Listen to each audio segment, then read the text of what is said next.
Before we start, a quick note about what this channel is and what it isn't. This isn't a recap channel, and it's not a highlight reel. We're here for the parts of Panem that happen after the cameras turn away, the systems behind the games, the contracts hidden inside victory, the lives that keep unfolding long after the anthem ends. Each video on this channel is built to slow things down, to follow the logic the Capitol relies on, the details it hopes you won't connect, and the people who live with the consequences year after year. If that's the kind of Hunger Games analysis you're looking for, you're in the right place. Subscribing just means you'll keep a seat here when we move on to the next story. Now, let's start where Panem always wants you to stop paying attention. You remember the image, Katniss in black armor, wings of fire behind her, plastered on a propaganda poster in every district, the Mockingjay. But what if that poster isn't the story of the rebellion? What if it's the cover story? At face value, the Capitol wants you to believe this is simple. One girl volunteers for her sister, one girl outsmarts the games with a handful of poisonous berries, and suddenly the entire country catches fire. Snow blames her, coin markets her. The movies frame every uprising as a reaction shot to Katniss Everdeen. It's clean, it's cinematic, it puts a neat heroic bow on a very messy war. But here's the real question. If Katniss is just one tribute from the poorest district in Panem, how does her defiance jump from a cave in the arena to factories in District 8, orchards in 11, lumber yards in 7, and ships in 4 almost at the same time? How does a girl who spends most of Catching Fire just trying to keep her family alive accidentally coordinate a multi-district revolt? You think back to the early games, when victors were sent home on a train with trauma and not much else. No Mockingjay, no carefully staged propo, no promise that one teenager could rewrite the system. So why the change? Why does every screen in Panem suddenly insist that the rebellion begins and ends with Katniss? Because the books quietly show something much more uncomfortable. By the time Katniss volunteers, District 13 has been alive and organized for decades. Haymitch has already been pulled into a long game after winning his quarter quell by exposing the arena's design. Plutarch Heavensby is already part of a conspiracy when he flashes that Mockingjay watch at the ball. Cedar in 11, Boggs in 13, Chaff, Beatty, even the way District 8 erupts after Katniss's victory tour speech. Those are not spontaneous mood swings. That part matters because it exposes a contradiction. If all of this planning, all of this networks, all of this resentment exist before the girl on fire ever spins in a dress, why does the narrative keep snapping back to her face? Why does every uprising we see get edited, in-universe and on screen, into a reaction to Katniss instead of a culmination of decades of quiet organizing? This is where we talk about the real weapon in Panem. It isn't Katniss's bow, it's information. It's which images get broadcast and which get buried. It's a Mockingjay pin that used to be a throwaway trinket turning into a national symbol because the right people decide to point cameras at it. There is a lot to uncover here about the relationship between rebellion and storytelling. So was Katniss the spark, or just the most convenient face for a fire that was already burning?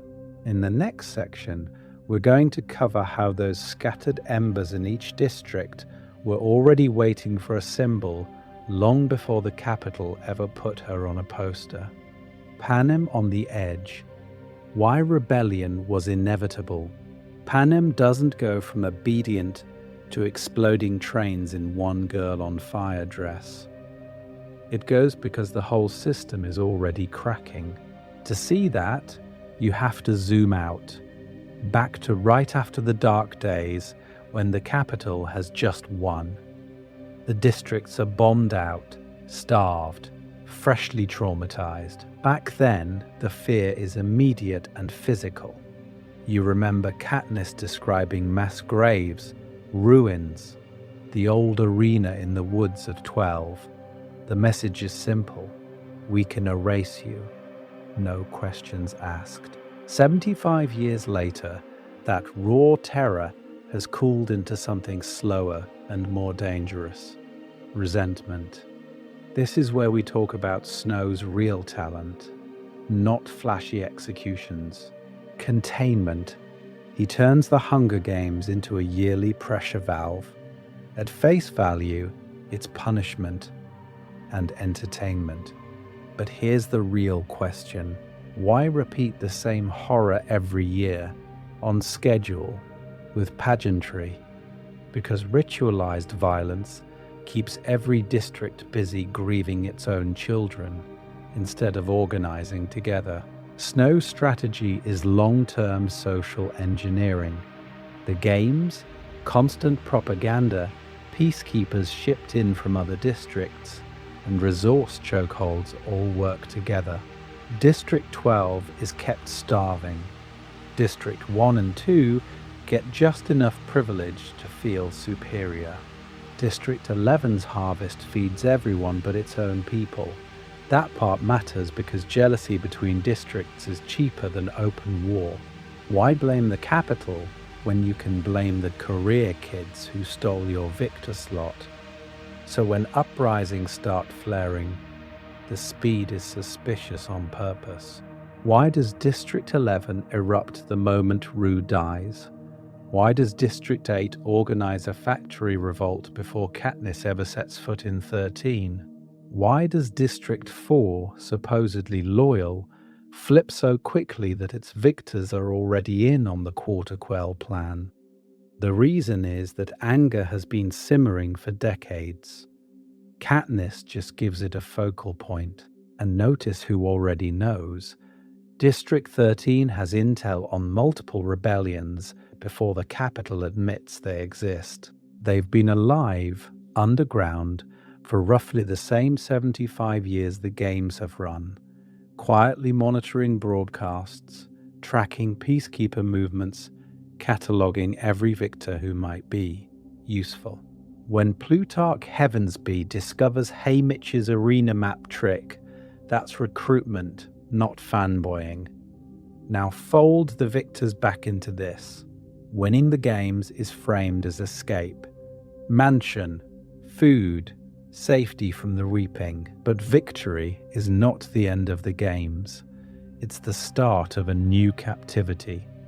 You become an asset, a mentor, a prostitute for capital elites, a permanent propaganda prop. Your trauma is harvested on demand.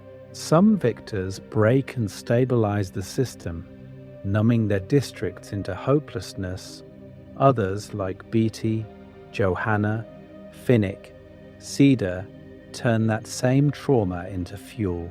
Why are so many of them ready to defect in the 75th? Because the promise of safety has already failed them in private, long before the Quarter Quell fails them in public. Once you see all of this, Panem stops being just a backdrop for a love triangle and starts reading as a fully functioning authoritarian state.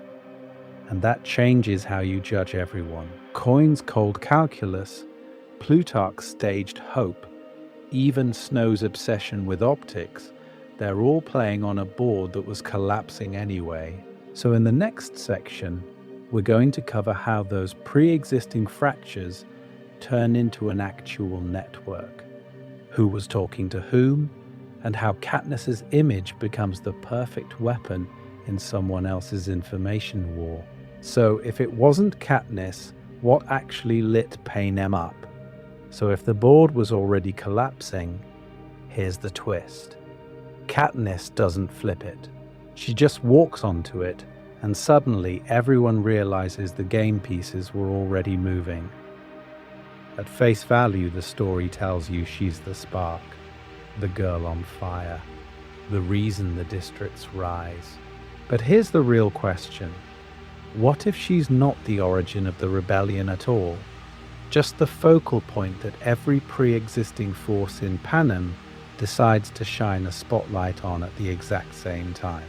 District anger, District 13 strategy, even sympathetic capital insiders, they're all there before she ever volunteers. This is where we talk about lens. If you stop reading Hunger Games as a straightforward YA narrative and start watching it as a political thriller, the whole thing shifts. You stop asking, what will Katniss do next? And start asking, who is controlling information? Who is building alliances? Who is already planning 10 years ahead? Once you do that, Plutarch's smirk at the party and Haymitch's sudden sobriety start to feel a lot less random. Snow has been running an information war for decades. The games, the victory tour, the broadcasts, they're all weapons to isolate each district, to promise just enough hope that no one wants to risk losing it. Katniss doesn't invent resistance. She interrupts Snow's signal. The berries, Rue's song, the salute from District 11, Peter's on-air proposal, these moments punch holes in a carefully controlled narrative, and both Snow and Coin scramble to patch those holes by weaponizing her image first. So how does rebellion actually spread? Through 3 overlapping channels that were already humming. First, underground networks. District 13 has been alive and organized for roughly 75 years, quietly monitoring Panem while the capital tells everyone it was nuked. Plutarch is already part of that machine when he becomes head game maker. Haymitch, the victor who once mapped his arena as a clock, is too valuable to ignore. Cedar, Boggs, Beatty, Finnick. These are not spontaneous recruits. They're nodes in a long, slow building web. Second, spontaneous local uprisings.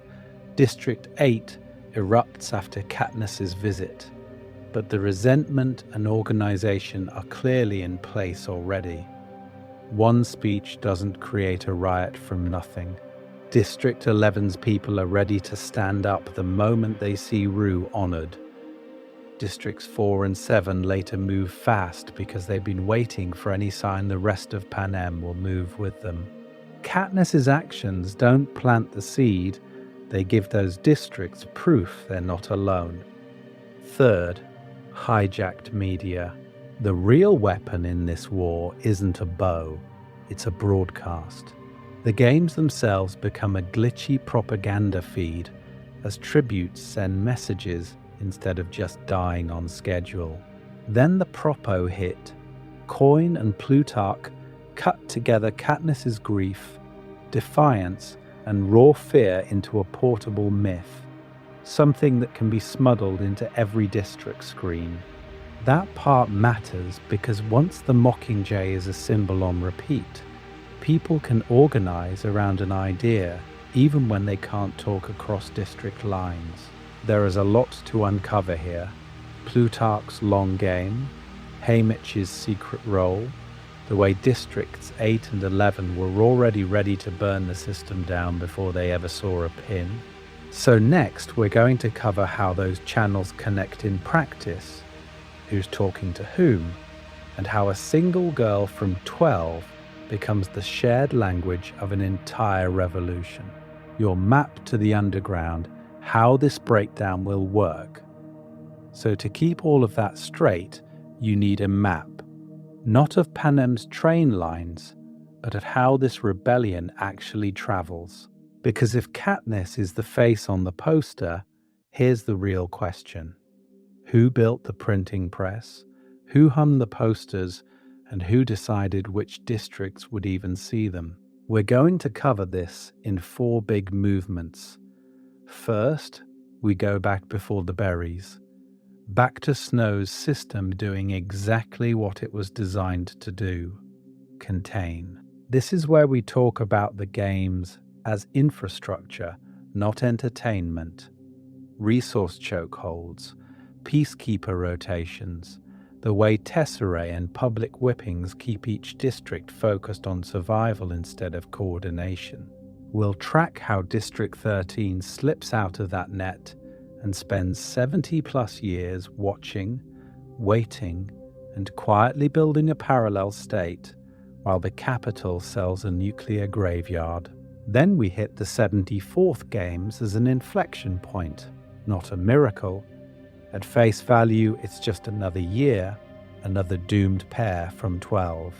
But that part matters because the system miscalculates on live television. We'll slow down the key beats, Rue's death in 11, the salute, the star-crossed lovers script, and of course, the double suicide bluff. The question isn't why did Katniss rebel so much as why was Panem already primed to see that move as permission? From there, we zoom out into a district-by-district tour of how rebellion actually spreads. We'll go to 8, already on edge, where the factory workers turn a victory tour into a riot. To 11, where the salute comes before Katniss can even process what she's done. To 4 and 7, where organized cells and career victors flip earlier than the capital expects. We're going to cover how each district's industry, history, and relationship with the capital shapes its specific flavor of uprising instead of treating the districts as one angry blob. Running alongside that, we'll do a character-by-character dive into the quiet rebels. Plutarch staging games disasters from the control room, Haymitch turning mentor sessions into recruitment meetings, Cedar using agricultural traders' cover for information, Boggs enforcing Coin's orders while quietly testing his own loyalties. There is a lot to uncover here in how these people coordinate without ever sitting in the same war room. Then we switch lenses to media and myth-making. How does a Mockingjay pin, some grainy footage, and a hijacked broadcast become a national language of defiance? Why does one song in a hanging tree spread faster than official capital propaganda? This is where we talk about symbols as weapons in Snow's information war, and why Coin immediately tries to seize the same tools. Meta break. We'll also compare how much of this networked rebellion you actually see on screen. The books show a messy web, the movies streamline it into Katniss causes revolt. We'll ask why the adaptation makes that choice and what that does to your sense of who holds power. Finally, we'll end in speculation. If Katniss dies in the 74th, who becomes the face? Finnick, Johanna, a martyr from 8, no single victor at all. Does the revolution spread slower or just differently, without her specific image? That's our last stop, but first we need to watch Snow's system crack in real time, inside one arena. Welcome to the Resistance, channel intro and why you're here. So if you're hearing all this and thinking, wait, we're really about to map a rebellion through arena design and propaganda strategy, yeah, you're in the right place. If you're new here, this channel basically lives in the victor's village of the Hunger Games fandom. Not the glossy Capitol Tour version, but the part where you open Haymitch's front door and realize there is a lot to uncover here. We're going to cover the politics behind Snow's speeches, the economics of tesserae, the psychology of volunteering, and why a single arena clock can change the fate of an entire district. At face value, this is an all things Hunger Games space. But here's the real question. How does Panem actually work when the cameras turn away? That's what we pick at. Systems, strategies, and those tiny character decisions that look throwaway on a reread. Plutarch flashing a watch, Cedar's quiet nod to Katniss, Boggs hesitating for half a second before following Coin's orders. That part matters because it's how power really shifts. So if you're the kind of person who remembers that Haymitch didn't just win, he broke his quarter quell by exposing the arena as a clock on a hand-drawn map, you're our people. If District 13's 75-year slow burn plan lives rent-free in your head, right next to the question of why Snow let the Mockingjay song air as long as he did, this is where we talk about it. You're not just watching a video, you're mentally moving into a neighborhood where everyone argues over whether Coin or Snow is actually the scarier president at a dinner party. The promise here isn't just recap. It's what was the quarter quell really? A prison break disguised as a spectacle? Or why might Coin be more dangerous than Snow because she understands the rebellion's hope the same way he understood the game's, and she's willing to weaponize it. If breakdowns like that are your thing, you can stick around, hit subscribe, or just keep this tab open every time you're wondering why a single berry scene can destabilize an empire. Think of the rest of this video as a guided tour through the hidden resistance already pulsing under Panem's surface long before the girl on fire twirled in a chariot. We're going to walk through Snow's long-term containment strategy, then slip behind the walls with 13, Haymitch, and Plutarch as they build an underground network the capital never fully sees. Because the rebellion doesn't start when Katniss lifts the bow, it starts when the system cracks. And that's exactly where we're heading next. Snow's long game, building a system that shouldn't be breakable. Snow's genius isn't that he terrifies Panem once, it's that he builds a machine that terrifies it every single year, on schedule. This is where we talk about the architecture of that machine. At face value, the Hunger Games are punishment. You rebel, you lose your children. But here's the real question. Why keep doing them 75 years later when no one alive even remembers the dark days? The answer is that the games become annual terror theater. They're not just executions. They're a televised ritual that teaches every district the same lesson. The capital is the only stable thing in your world. We're going to cover Snow's core tools really quickly, because there is a lot to uncover here. You have the games as the spectacle. You have propaganda that glorifies the capital's wealth and fashion as civilization. You have peacekeepers functioning less as police and more as an occupying army. And underneath all of that, you have resource chokeholds, coal, lumber, grain, medicine, power, all flowing one way toward the capital, then trickling back as controlled gifts so every district stays just above starvation. That part matters because hunger is a political tool. When your district is one bad harvest away from collapse, you don't organize, you line up, you sign up for tesserae. You watch the games not because you enjoy them, but because your neighbor's victory might mean bread. And the arena is engineered to keep you fragmented. Each set of tributes is branded by district, turned into mascots competing for the capital's affection. You're trained to root against the other district's kids, to cheer when a rival dies because maybe your own tribute moves up in the rankings.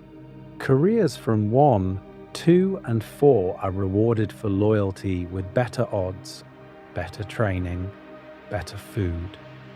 Even the victor's promise of a new house and district-wide celebrations turns murder into a community project. Why unite with District 11 when District 12's tiny hope depends on their tributes beating District 11's to the cornucopia, Snow understands the relationship between perception and power. The roses masking blood on his breath, the endless capital parties masking the hunger in 12, the glossy interviews masking structural violence. Those aren't just aesthetic choices, they're information warfare. If you can convince the districts that the capital is glamorous, benevolent, inevitable, you don't need as many peacekeepers. And when something does go wrong, the system is supposed to be self-healing. A riot in 8 becomes a deranged mob story on the next broadcast. A defiant tribute is edited into a cautionary tale. See what happens when you step out of line. Any spark of rebellion is framed as isolated madness, crushed quickly, then folded back into the games as fresh trauma. On paper, it shouldn't break. Every district is hungry, isolated, and suspicious of the others. Every year resets the fear. So how does rebellion not only survive but erupt across 12 districts at once? Who has been quietly poking holes in Snow's design for decades, turning his own broadcasts and victors and arenas against him?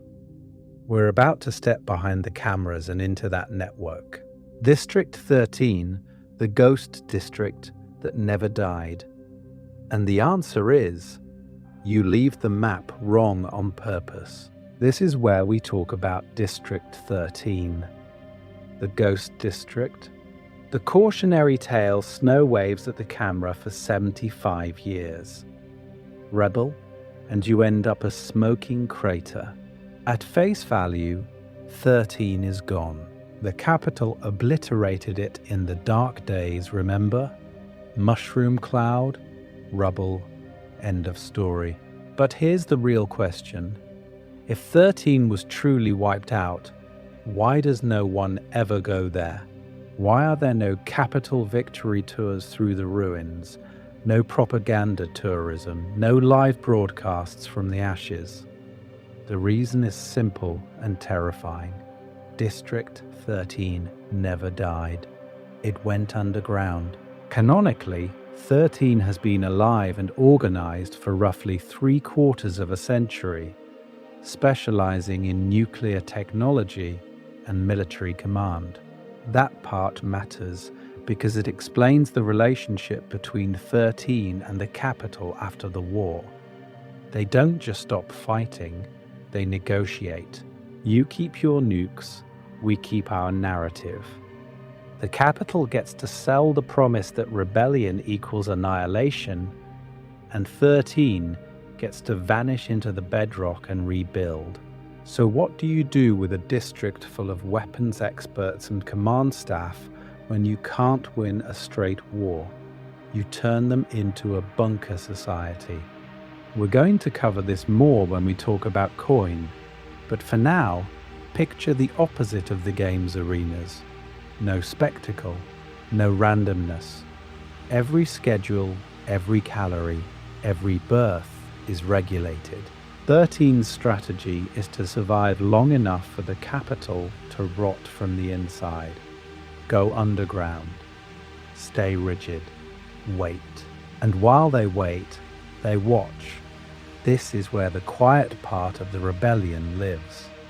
13 monitors capital broadcasts, tracks every Hunger Games, studies peacekeeper deployments, listens for any district that seems a little too restless. When Haymitch wins his quarter quell by mapping the arena as a clock, someone in 13 is paying attention. When Plutarch Heavensby starts asking the wrong questions in the right rooms, they flag him as a potential ally. It's not just heroic freedom fighters passing notes, it's an intelligence operation. They're cataloguing which victors hate the capital enough to be useful, which districts erupt after a death, which factories in 8 or 11 can be quietly sabotaged later. By the time Katniss volunteers, there is a lot to uncover here that predates her entirely. But 13 is not a pure answer to Snow. Coin is not trying to dismantle every oppressive structure. She's trying to inherit them. The uniform schedules, the punishments, the controlled media. Different font, same document. That part matters because the rebellion isn't just against the capital, it's against the idea that power always needs a games. Still, having a hidden command center changes everything. Without 13, each uprising in 8 or 11 flares and dies alone. With 13, those sparks can be coordinated, supplied, filmed, and turned into a story that spreads. The question then becomes, how do you turn all that anger and all that surveillance into a single symbol everyone can rally around? That's where Katniss finally walks into a plan that's been waiting decades for a face. Before the girl on fire, the first sparks of resistance. That's where Katniss finally walks into a plan that's been waiting decades for a face. But here's the real question. How do you get to that point without the whole system collapsing early? How do you keep rebellion alive in a world built to erase it, long before a girl on fire twirls on camera? This is where we talk about the first sparks, not the berries, not the dress. The quiet moves that prove the games have been a battlefield long before Katniss ever volunteers. Because at face value, Panem looks obedient. The trains run, the quotas ship, the broadcasts play. But underneath, there is a lot to uncover here. Start with Haymitch. Everyone remembers the drunken mentor. Fewer people sit with what his quarter-quell victory actually means. He doesn't just survive a deadly arena, he solves it. He maps out that the whole thing is a clock, with timed horrors rotating around the center. That part matters because the arena is supposed to be the capital's ultimate flex. Unknowable, omnipotent, a closed system only they control. When a boy from 12 exposes the pattern, he proves the game makers are not gods. They're designers. Designers can be outthought. So what happens when that boy grows up? You get a victor who understands the games as a machine, who knows the capital's blind spots, and who has already humiliated them once on live television. That is exactly the kind of mind any future conspirators want in their corner. No wonder Snow keeps him drunk and isolated in Victor's village. The relationship between his addiction and his usefulness is not an accident. Enter Plutarch Heavensby. When we meet him at the 75th Reaping, he's already head game maker. But by then, the recruitment is old news. The watch he flashes Katniss, the Mockingjay symbol, the way he nudges her into specific spots in the arena. That only works because he's been quietly on board with District 13's plan for years. Here's the real question. Why risk putting a rebel in charge of the games? The reason is simple and terrifying for Snow. The capital thinks it's using Plutarch. In reality, Plutarch is using the games themselves as a weapon. And he's not alone. Look at Cedar and Chaff from 11, at the way they greet Katniss and Peter at the training center. Cedar pulls Katniss in and talks about Rue's family, about the fields in her district, as if they already share a cause. Chaff embraces Haymitch, joking, drinking. But there's a history there. These are older victors who've been paraded, punished, and pushed around for decades. So why do they fall into instant solidarity in front of cameras? Because the network is already there. District to district, victor to victor, the 75th Games just makes it visible. Pattern interrupt for a second.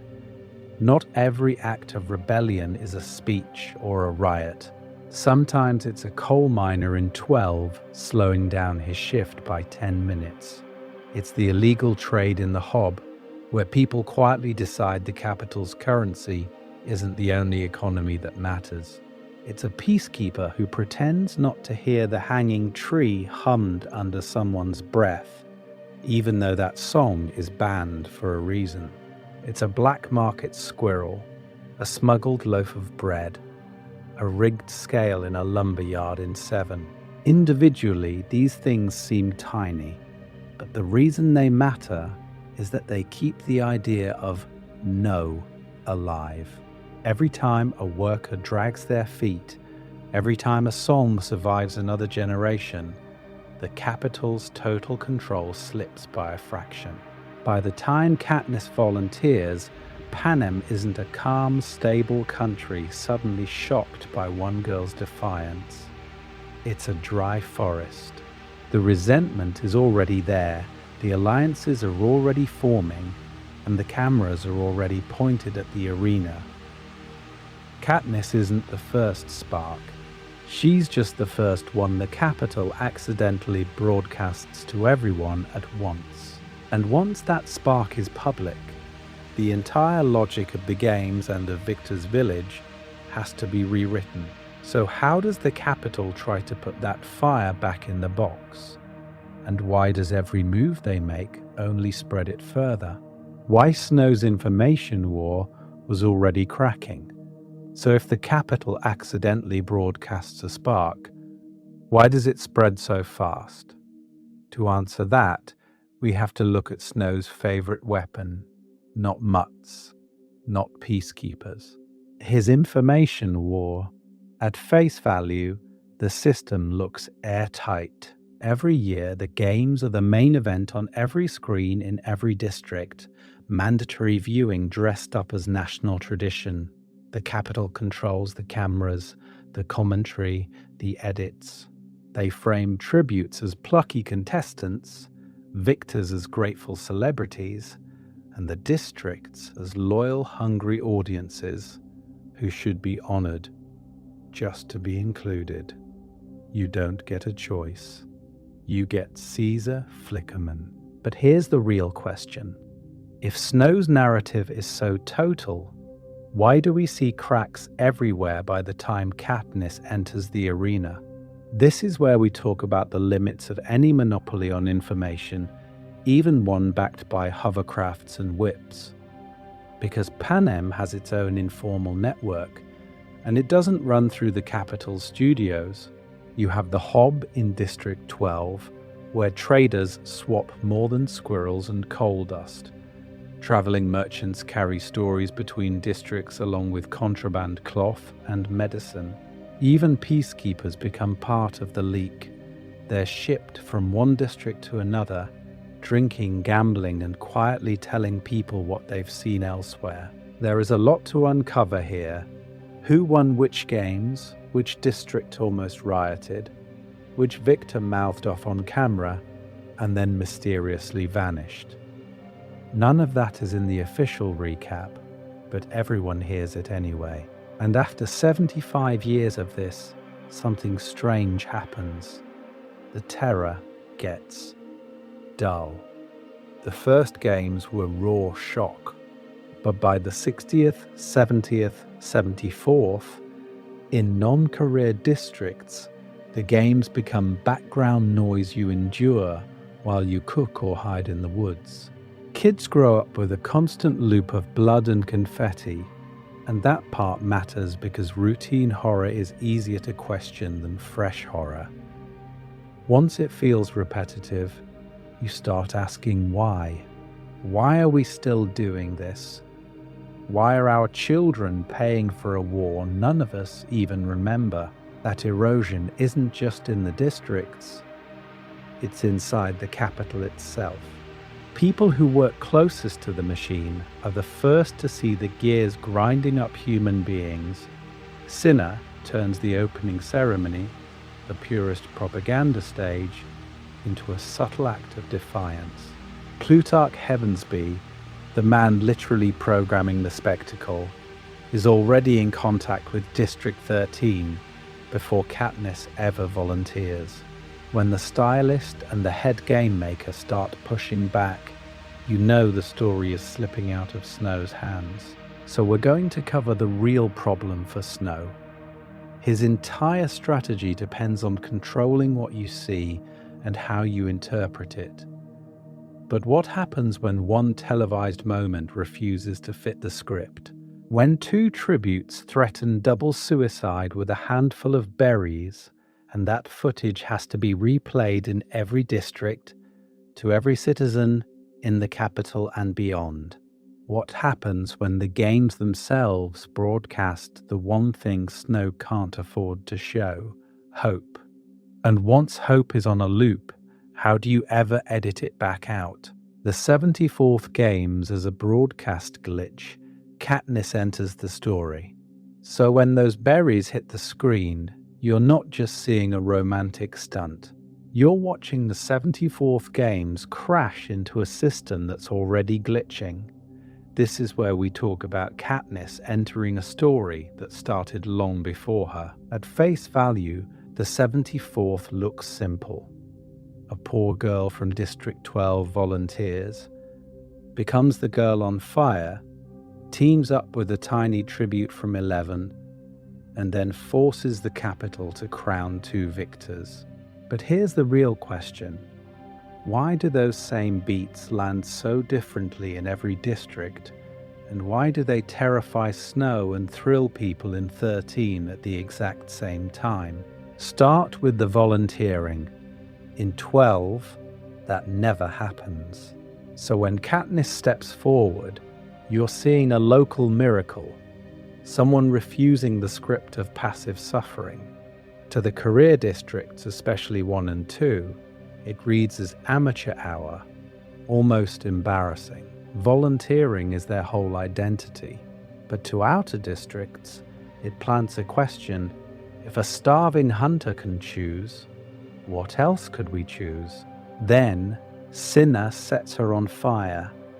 The girl on fire branding is supposed to be pure capital spectacle, another costume in a parade of trauma. Instead, it creates a dangerous relationship between symbol and system. In 1 and 2, she's a rival celebrity. In textile-heavy 8, where people literally make capital clothes, she's proof that image can be repurposed. District 13, watching illegally, sees something even sharper, a tribute the cameras can't look away from, which means the audience can't either. Rue changes everything. The Alliance tells the outer districts that the game's core rule, kill or be killed, is negotiable. When Rue dies and Katniss salutes District 11, the broadcast hits 11 like a funeral and a promise at once. They don't just mourn, they riot. That part matters because it shows us rebellion isn't born from the salute. It's already there, waiting for a signal that someone inside the arena remembers they're dead. Meanwhile, Haymitch is drinking and joking on the surface, but we're going to cover what's happening underneath. He's already in contact with Plutarch and the pre-existing network, so every sponsor gift, every play up the star-crossed lovers note is double-coded. To the capital, it sells a romance. To 13, it's a test. Can this girl improvise under pressure? Can she follow a cue that isn't explained out loud? And then the berries. The games are designed to end on a single clean death. One victor, one story. Katniss and Peter threaten to give them 0. That's a narrative rupture. Snow is forced to choose between losing his finale or letting a joint victory and a joint defiance air on every screen. He picks survival.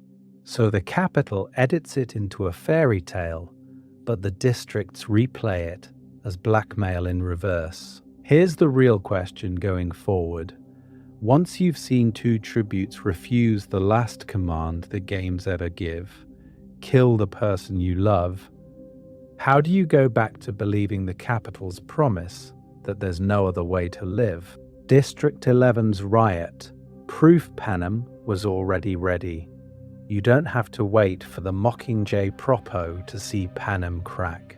You just have to go to District 11, to the moment after Rue's canon, when the games are still supposed to be entertainment. Katniss decorates Rue's body with flowers. She stands, turns to the camera, and gives District 11 that three-finger salute from 12. At face value, it's a private gesture of respect. But here's the real question. Why does an old District 12 goodbye turn an entire district into a powder keg in under a minute? This is where we talk about the crowd. In the square, watching the broadcast, they recognize something the Capitol doesn't intend to air.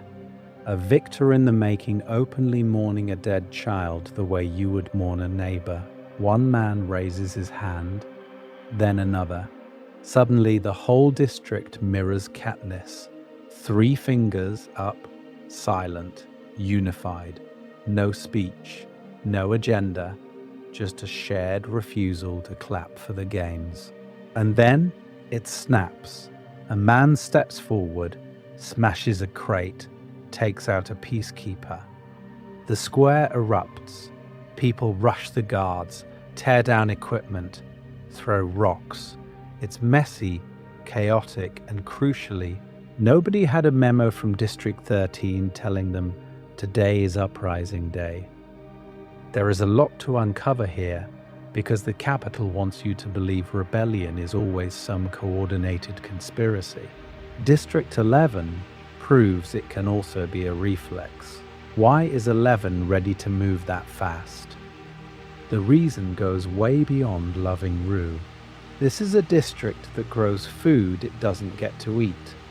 They watch grain and produce leave in guarded trains while children starve in front of orchards.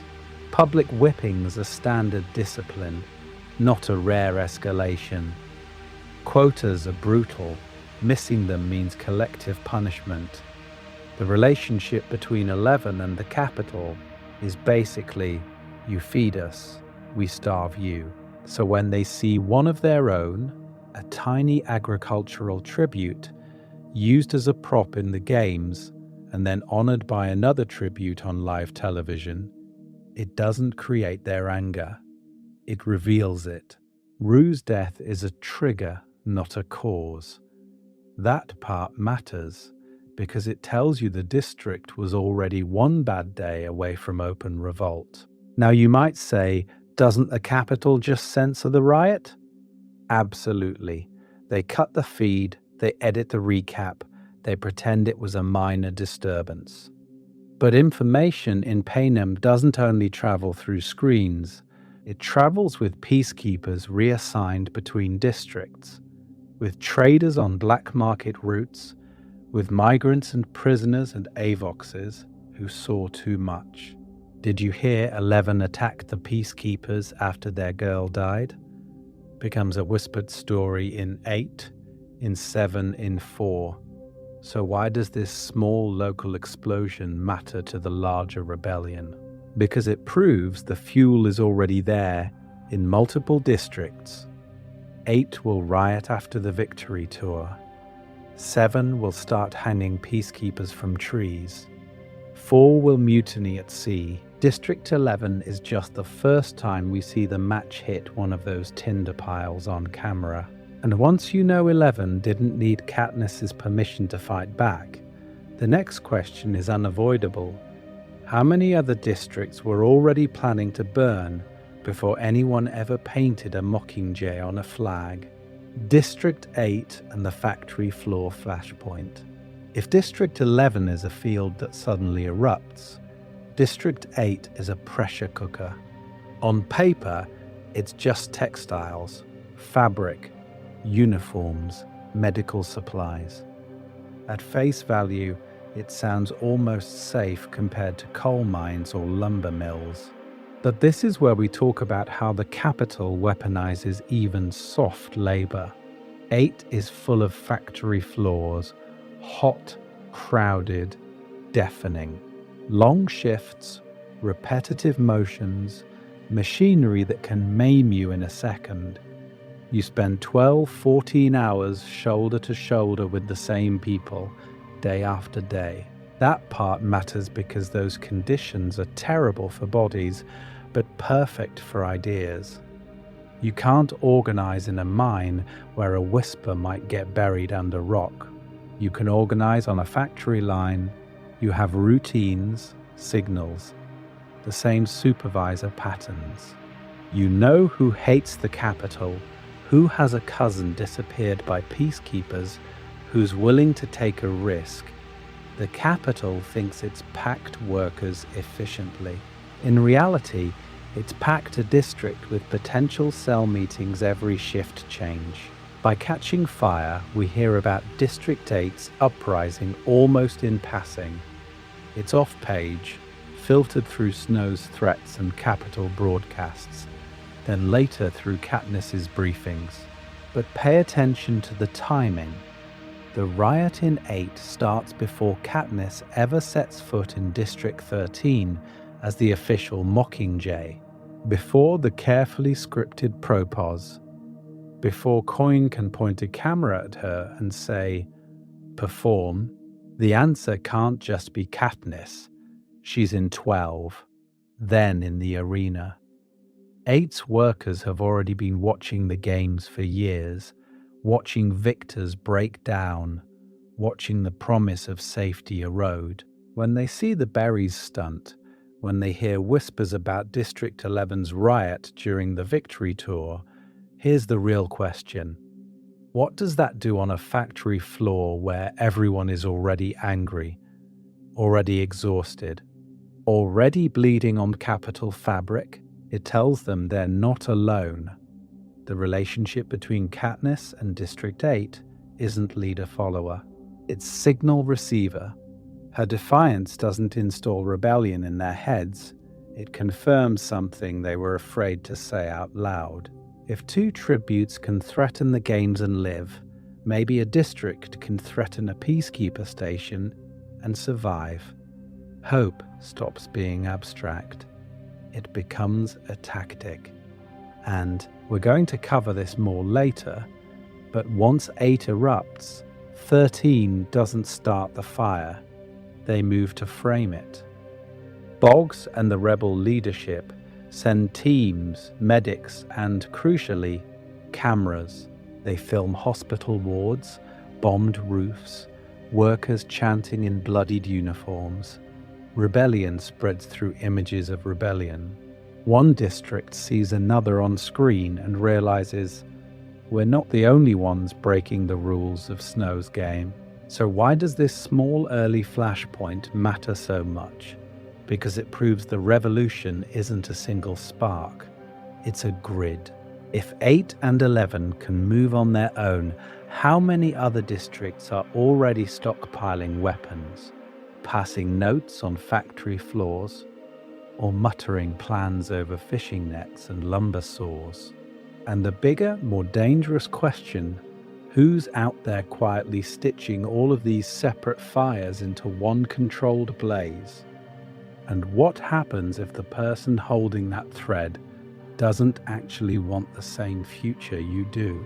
Haymitch Abernathy, the drunk who was actually a general. And this is where we talk about the most unlikely person to be holding that thread. Because on the surface, the answer is ridiculous. The drunk in the victor's village who can't even make it to breakfast without a bottle. But here's the real question. How do you get from useless alcoholic mentor to one of the main generals of a nationwide rebellion without anyone in the capital noticing? You have to go back to Haymitch's own quarter-quell. At face value, his games are just another spectacle. Double the tributes, double the trauma. But Haymitch does something no one else has done on screen before Katniss. He stops playing inside the story the Capitol wrote for him and starts reading the system from above. He maps the arena. He figures out the force field. He turns the entire landscape into a clock, and then uses that knowledge to weaponize the capital's own design against them. That part matters because it breaks the illusion of omnipotence.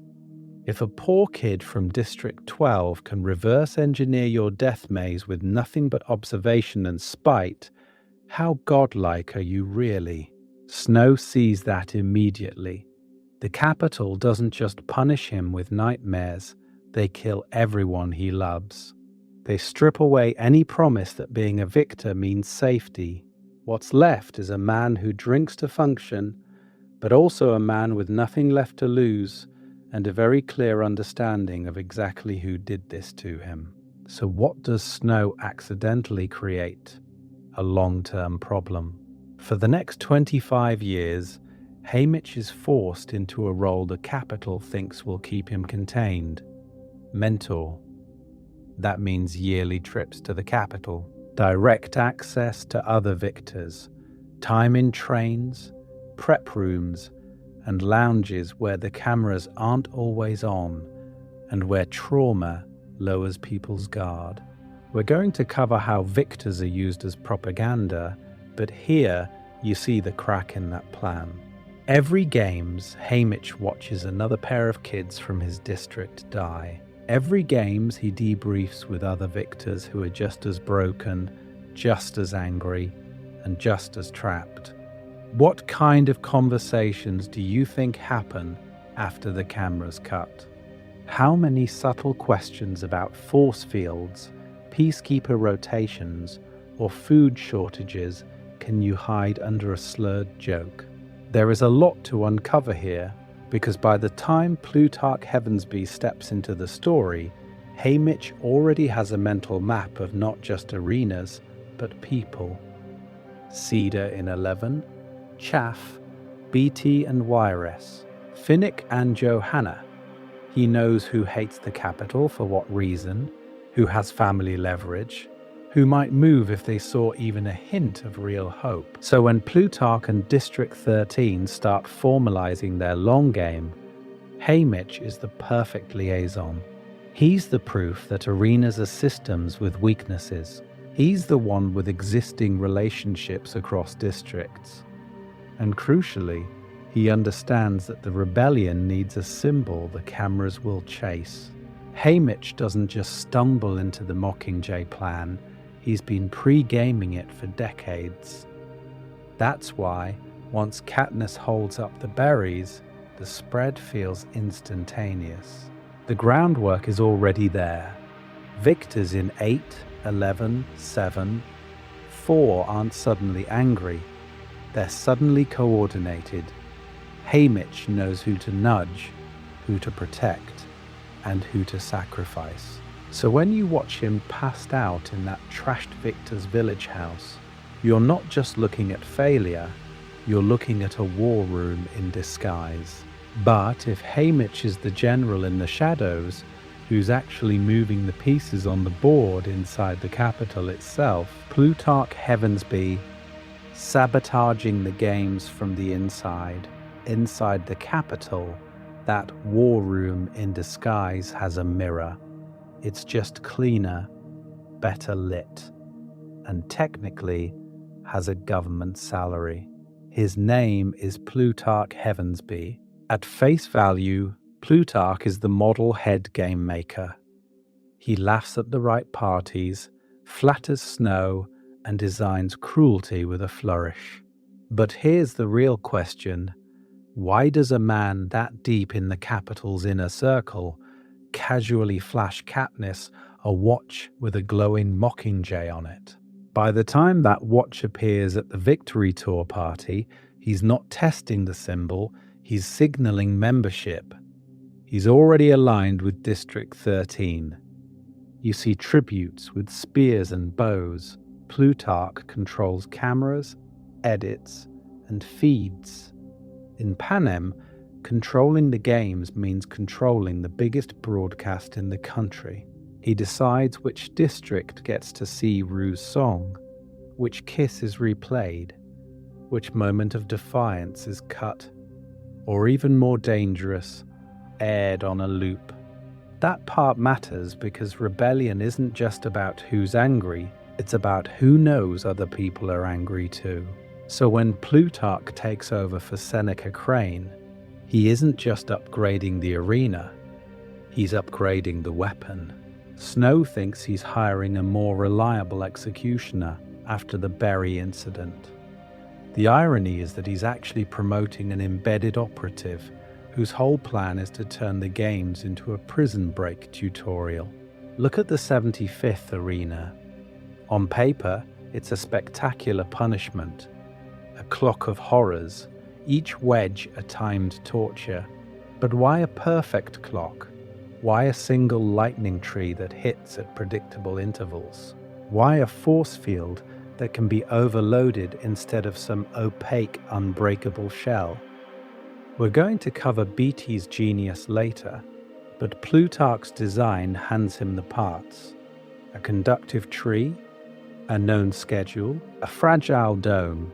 That's not random sadism. That's a circuit waiting to be closed. And Katniss is the wire. Here's the twist. She's the one person in the arena who doesn't know the real game. Finnick, Johanna, Beatty, even Cedar and Chaff back in training, they've been pre-briefed to protect her, keep Peter alive as long as possible, and move her toward that lightning tree at the right time. Remember Johanna attacking Katniss and ripping out the tracker from her arm. To the Capitol audience, it's chaos. To the rebels, it's extraction prep. So why keep Katniss in the dark? Because her reactions have to be genuine. Her terror, her confusion, her instinct to protect Peter, those are what sell the broadcast to the districts as real. If she starts winking at cameras, the spell breaks. Plutarch's rebellion isn't storming the gates, it's systems hacking. He doesn't just fight Snow, he rewires the Capitol's own spectacle machine to televise its biggest failure. The arena exploding, the victors stolen mid-games, the force field shattered on live TV. You're watching the Capitol's promise of total control literally crack. And once the games themselves can be broken, the next question is obvious. What else in Panem can be too? Cedar, bogs, and a quiet architects of alliance. So if the arena can be shattered on live TV, here's the real question. How does that crack jump from one stadium to an entire country? A broken force field is dramatic, sure, but a broken information wall, that's what actually spreads rebellion. This is where we talk about the quiet architects, the people who aren't on the posters, but who turn one girl with a bow into a network. And we have to start with Cedar from District 11. At face value, she's just another older victor in the Quarter Quell lineup. But watch her relationship to Katniss. The way she crosses the training center floor, takes Katniss's hands, and talks about Rue and Thresh with this soft, deliberate warmth. She doesn't flirt. She doesn't perform for the Capitol audience. She's making contact. Why does that matter? Because Cedar has history. She's been to the Capitol for multiple games. She's mentored. She's seen tributes paraded and broken. That part matters, because every trip, every Victor's Village phone call, every mentor meeting is a chance to map who's sympathetic, who's terrified, and who might be turned. Older victors, like Cedar, function as nodes. They're the ones who can look across a crowded training room and silently tell you, that one's safe, that one isn't. You see it in the Quarter Quell alliances that form almost too quickly. Why does Beatty from District 3 end up paired with Weiress, Johanna, Finnick, and by extension Katniss and Peter? Random chance, or years of whispered assessments passed between victors' tables and Capitol banquets? There is a lot to uncover here. Cedar's simple act of vouching for Katniss to Chaff, to other victors from agricultural districts, starts stitching together people who would normally only meet as enemies in the arena. Now shift underground to District 13 and you get Boggs, President Coin's right hand. On paper, he's pure military, a strategist, a soldier, the person you send to keep the Mockingjay on script. But watch his questions. The way he studies Coin, the way he protects Katniss, even when her choices are a direct problem for his commanding officer. He doesn't fully trust Coin, yet he believes in the reason for the war enough to keep Katniss alive and visible. Why is Boggs important to the spread of rebellion? Because he's the bridge between 13's rigid command structure and the messy emotional symbol Katniss becomes. He gets her into bombed-out District 8 so she can see the hospital. He gets her into District 12's ashes. He's literally facilitating her influence, turning her presence into footage that can be hijacked and replayed in districts she'll never visit. Put Cedar and Boggs together and you start to see the hidden network. Cedar passes trust horizontally among victors and districts. Boggs moves the Mockingjay vertically through military channels and media strategy. They smooth over mistrust between traumatized victors, pass quiet messages, and make sure that when Katniss raises 3 fingers in one district, someone in another district knows exactly what that promise means. Without these connectors, Katniss's image stays local. A tragic love story from District 12, then a missing victor. With them, the symbol travels. It sticks. It turns into a shared language of defiance that the Capitol can't fully censor. But if the network is this strong, why does it almost collapse the moment Coin wins? The answer to that question takes us into the darker side of rebellion, and what happens when the architects start to disagree. District 1, 2, and 4, when the system starts eating its own. So if the rebellion almost eats itself at the top, what happens when the system starts eating its own at the bottom of the Capitol pyramid? This is where we talk about Districts 1, 2, and 4. On paper, they're Snow's success stories. Children grow up on training mats instead of in coal dust or wheat fields. You don't dread the reaping in these districts, you prepare for it. You volunteer. At face value, that sounds unthinkable if you're from 11 or 12, where the games are a yearly funeral. But in the career districts, the arena is sold as a stage. Win, and you're a hero. Your family moves into a Victor's Village mansion. Your district gets extra food. Celebrations, proof that the Capitol's promise of upward mobility is real. Here's the real question. Why are these districts so central to Snow's control that their defection nearly snaps the whole system?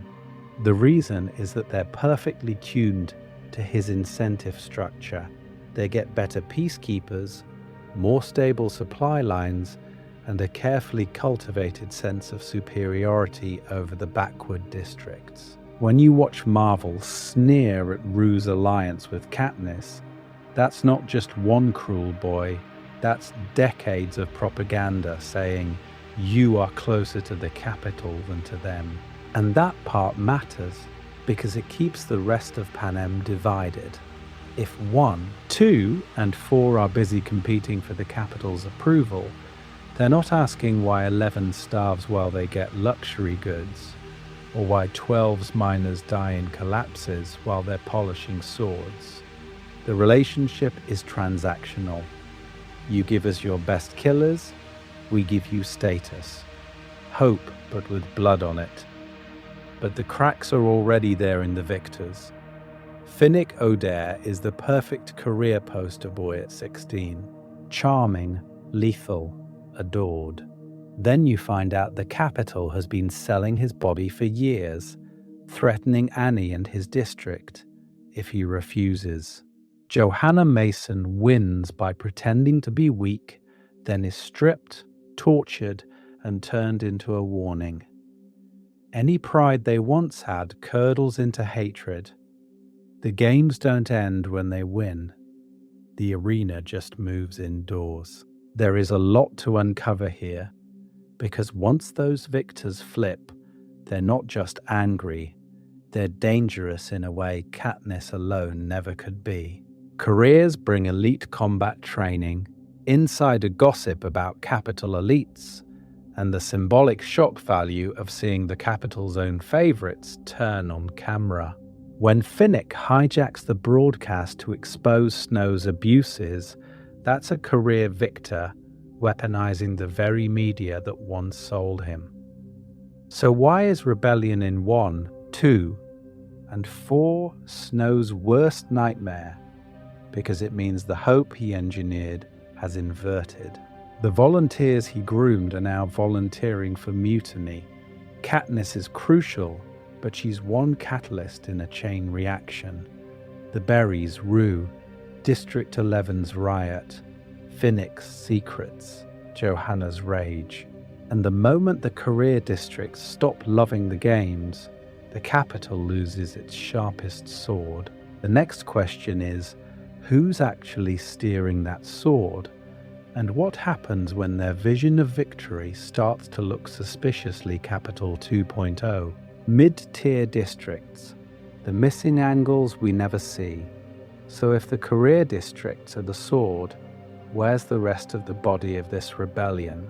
Because here's the real question. What are all those mid-tier districts doing while we're focused on 12, 11, 8 and the capital's front row seats?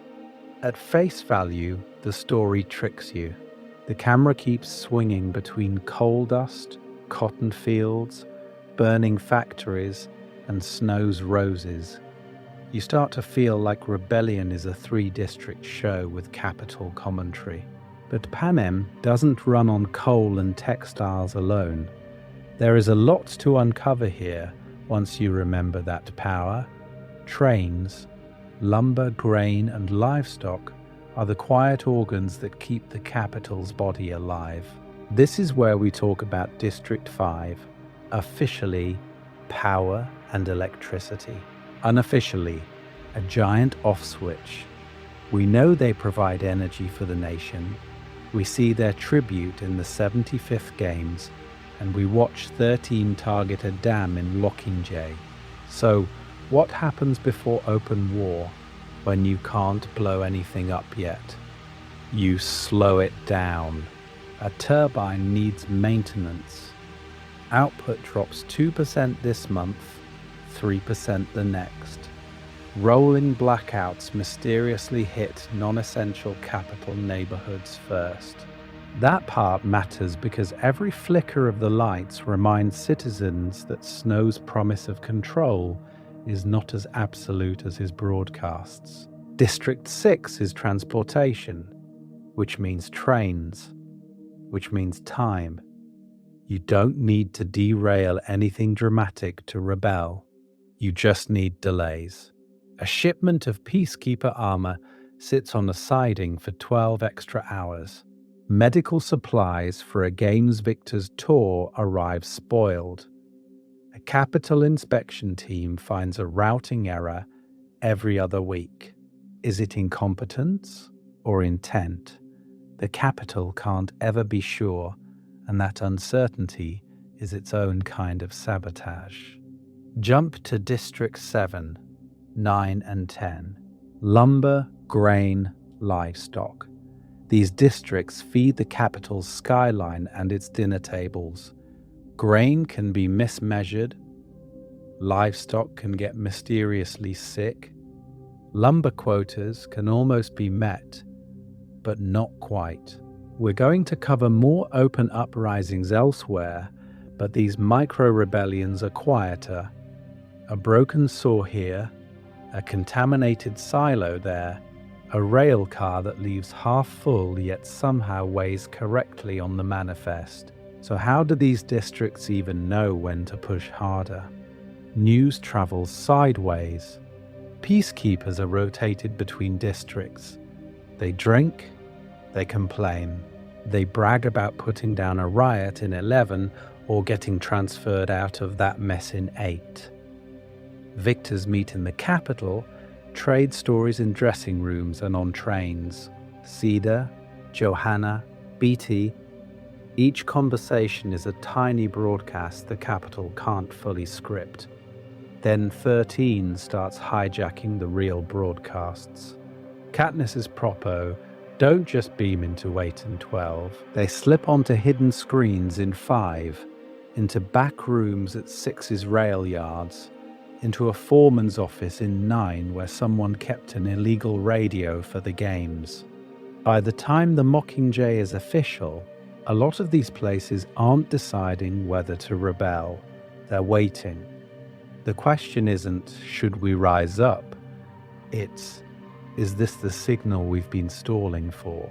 And once they're all in that wait for the signal posture, the next problem is terrifying. Who gets to decide what that signal actually means? Why allow volunteers at all? The design flaw that became a fuse. So if everyone's waiting for a signal, here's the real question. Why does the Capitol allow any signal at all inside the arena? Why is there even a rule that lets someone shout, "I volunteer," and rewrite the reaping? If Snow's goal is maximum terror, you'd expect the system to be brutally simple. 2 names, 2 deaths. No escape hatch, no older siblings stepping in, no chance for a district to maneuver. Wouldn't the games be scarier if every child knew there was absolutely no way out? So why build this tiny doorway of choice into a machine that runs on fear? At face value, the answer is ratings. Volunteers make for better television. Career districts train kids from birth. The moment they step forward, you're not watching a terrified baker's son, you're watching a self-declared predator. The capital audience gets cleaner narratives, more skill, more spectacle, and the districts get something poisonous in return. The sense that if they just train hard enough or pick the right tribute, maybe they can game the system. But there is a lot to uncover here, because that's only the surface logic. Underneath, volunteering is political engineering. This is where we talk about controlled hope. Pure despair is volatile. People with nothing to lose don't stay obedient forever. If you believe the games are unwinnable, you don't try to win. You try to end the games. Snow needs every district to think, we hate this, but maybe our tribute can pull it off. That part matters because it redirects your survival instinct away from rebellion and into the arena. In districts 1, 2, and 4, that controlled hope mutates into complicity. Families invest in training halls. Kids compete for the honor of stepping forward. The relationship between district and capital shifts from victim and oppressor to something closer to a rigged business partnership. You send us your best killers, we send you victors, wealth, and prestige. They're still exploited, but they're also proud of the games, which is much safer for Snow than a district that only fears him. In places like District 12, the same rule grows in a different direction. Nobody's volunteering for glory. The only reason to step forward is love. That's why Katniss's choice hits so hard. The Capitol designed a mechanism for ambitious careers, but in the poorer districts it quietly trained people in a different reflex. Sacrifice. You learn that, in a nightmare system you can't overthrow, the only control you have is whose name gets taken. And here's the twist. The mechanism that keeps people emotionally invested in the games also manufactures tributes with enormous symbolic power. A career who chose this life, a sister who chose death instead of watching Prim go. Once the narrative slips, Those same volunteers stop being contestants and start being living arguments against the capital. The question isn't just who wins anymore, it's what story their choice tells. So what happens when the capital loses control of that story and a volunteer's signal means something very different than what Snow planned? Hope versus fear. Snow's favorite weapon turns on him. It changes the second Snow loses control of what that signal means. This is where we talk about his favorite weapon. Not mutts, not peacekeepers. Hope. Remember that garden scene with Seneca Crane? Snow trims his roses, talks about a little hope being effective, but too much being dangerous. At face value, it sounds almost benevolent. Give the district something to root for, but here's the real question. Root for what? Snow's answer is very specific. You're not supposed to hope for justice or freedom. You're supposed to hope your kid's name doesn't get drawn, and if it does, you pivot to hoping they beat the odds, become a victor, and drag your starving district a few extra food parcels. That part matters because it keeps your imagination trapped inside the games instead of outside the system. Contrast that with mass executions, public whippings. District 11's man shot after Rue's salute. That's pure fear. It's fast, it's brutal, and it shuts people up for a while, but it doesn't keep them watching. It doesn't sell the broadcast. The games do something more sophisticated. They wrap terror in pageantry, romance, interviews, and the faint promise that maybe if the camera loves you, you walk out.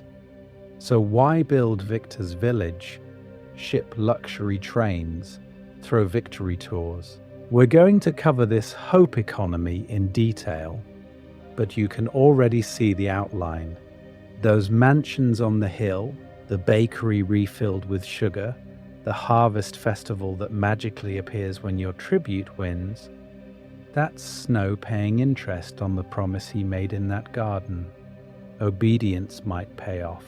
Not for everyone, but for someone. You grow up in a district, staring at those houses. You see the peacekeepers deliver food parcels when a victor is crowned.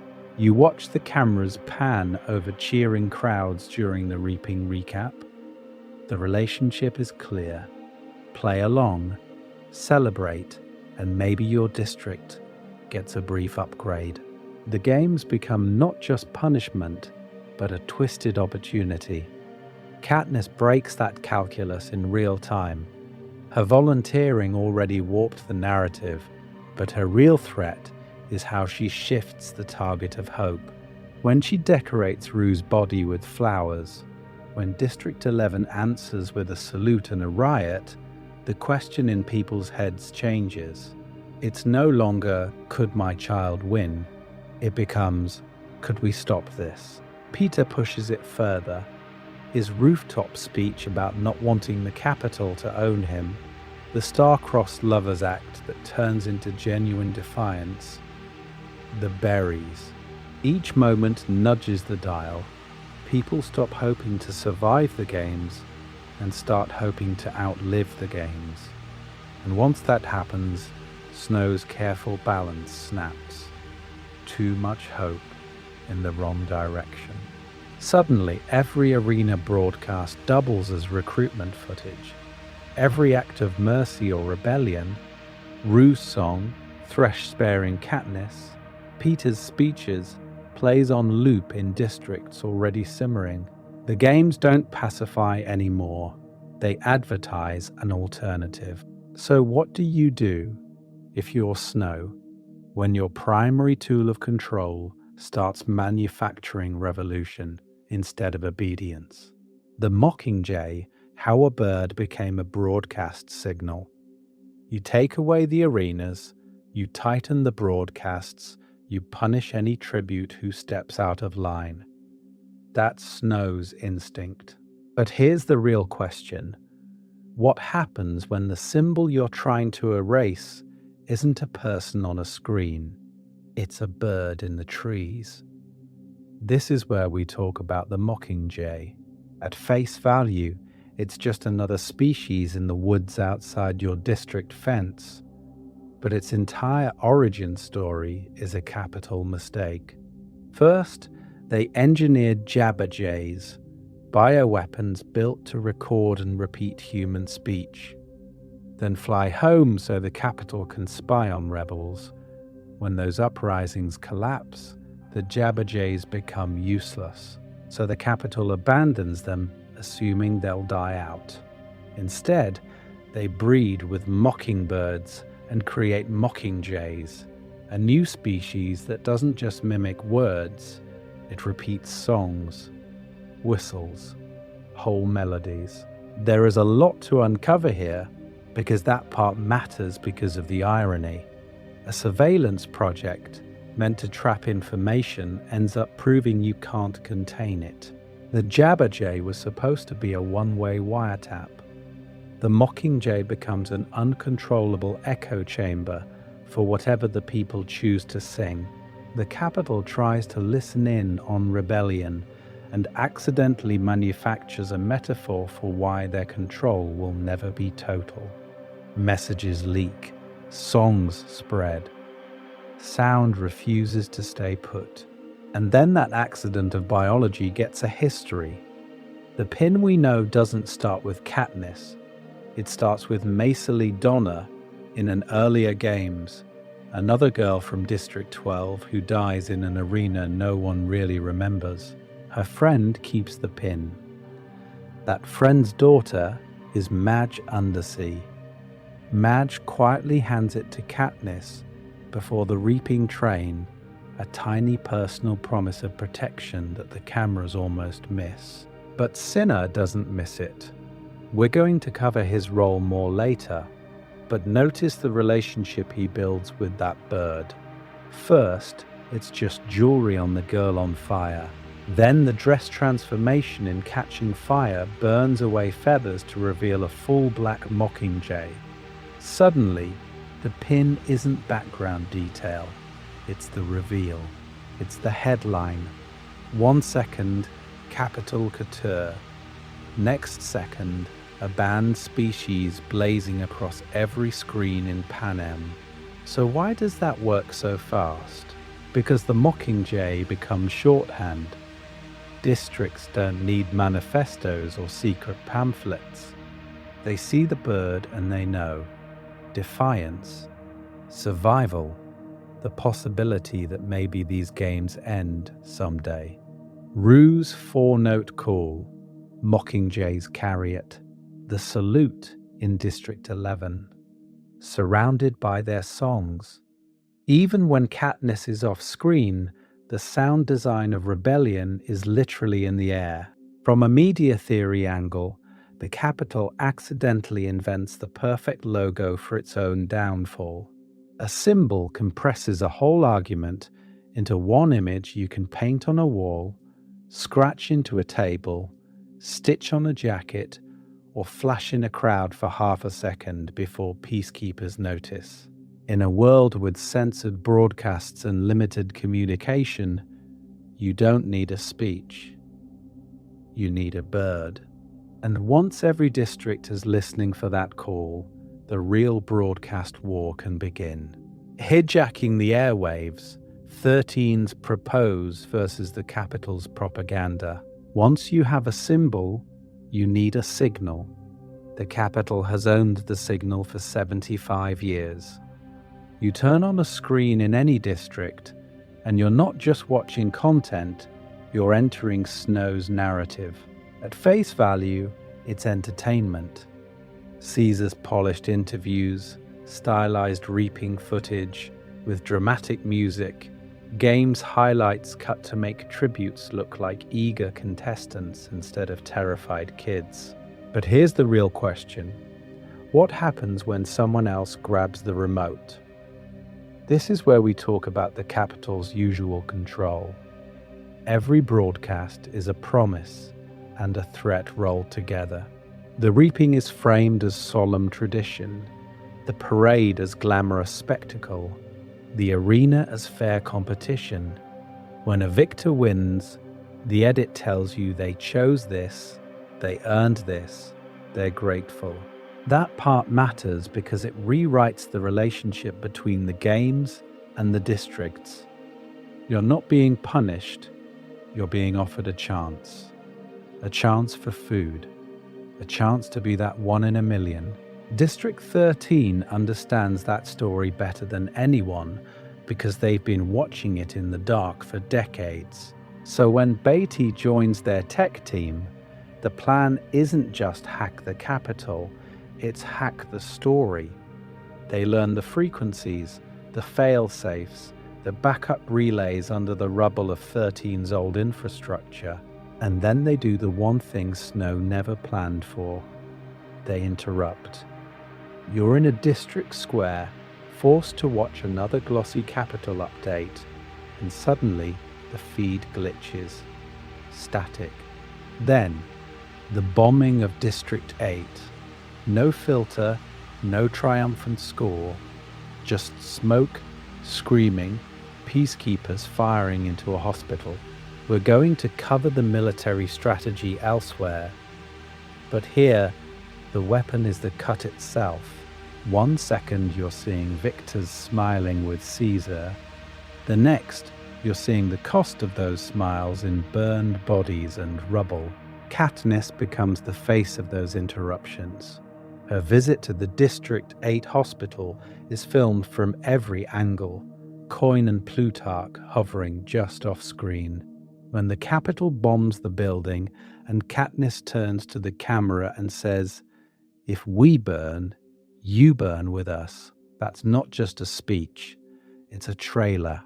13 slices it together with shots of uprisings in 8, 11, 7, and 4, workers throwing bricks, peacekeepers overwhelmed, the Mockingjay painted on walls. Suddenly, a rebel in District 11 sees a rebel in District 4 and realizes they're not alone. So why keep your anger quiet when you can see in real time that the games are breaking everywhere?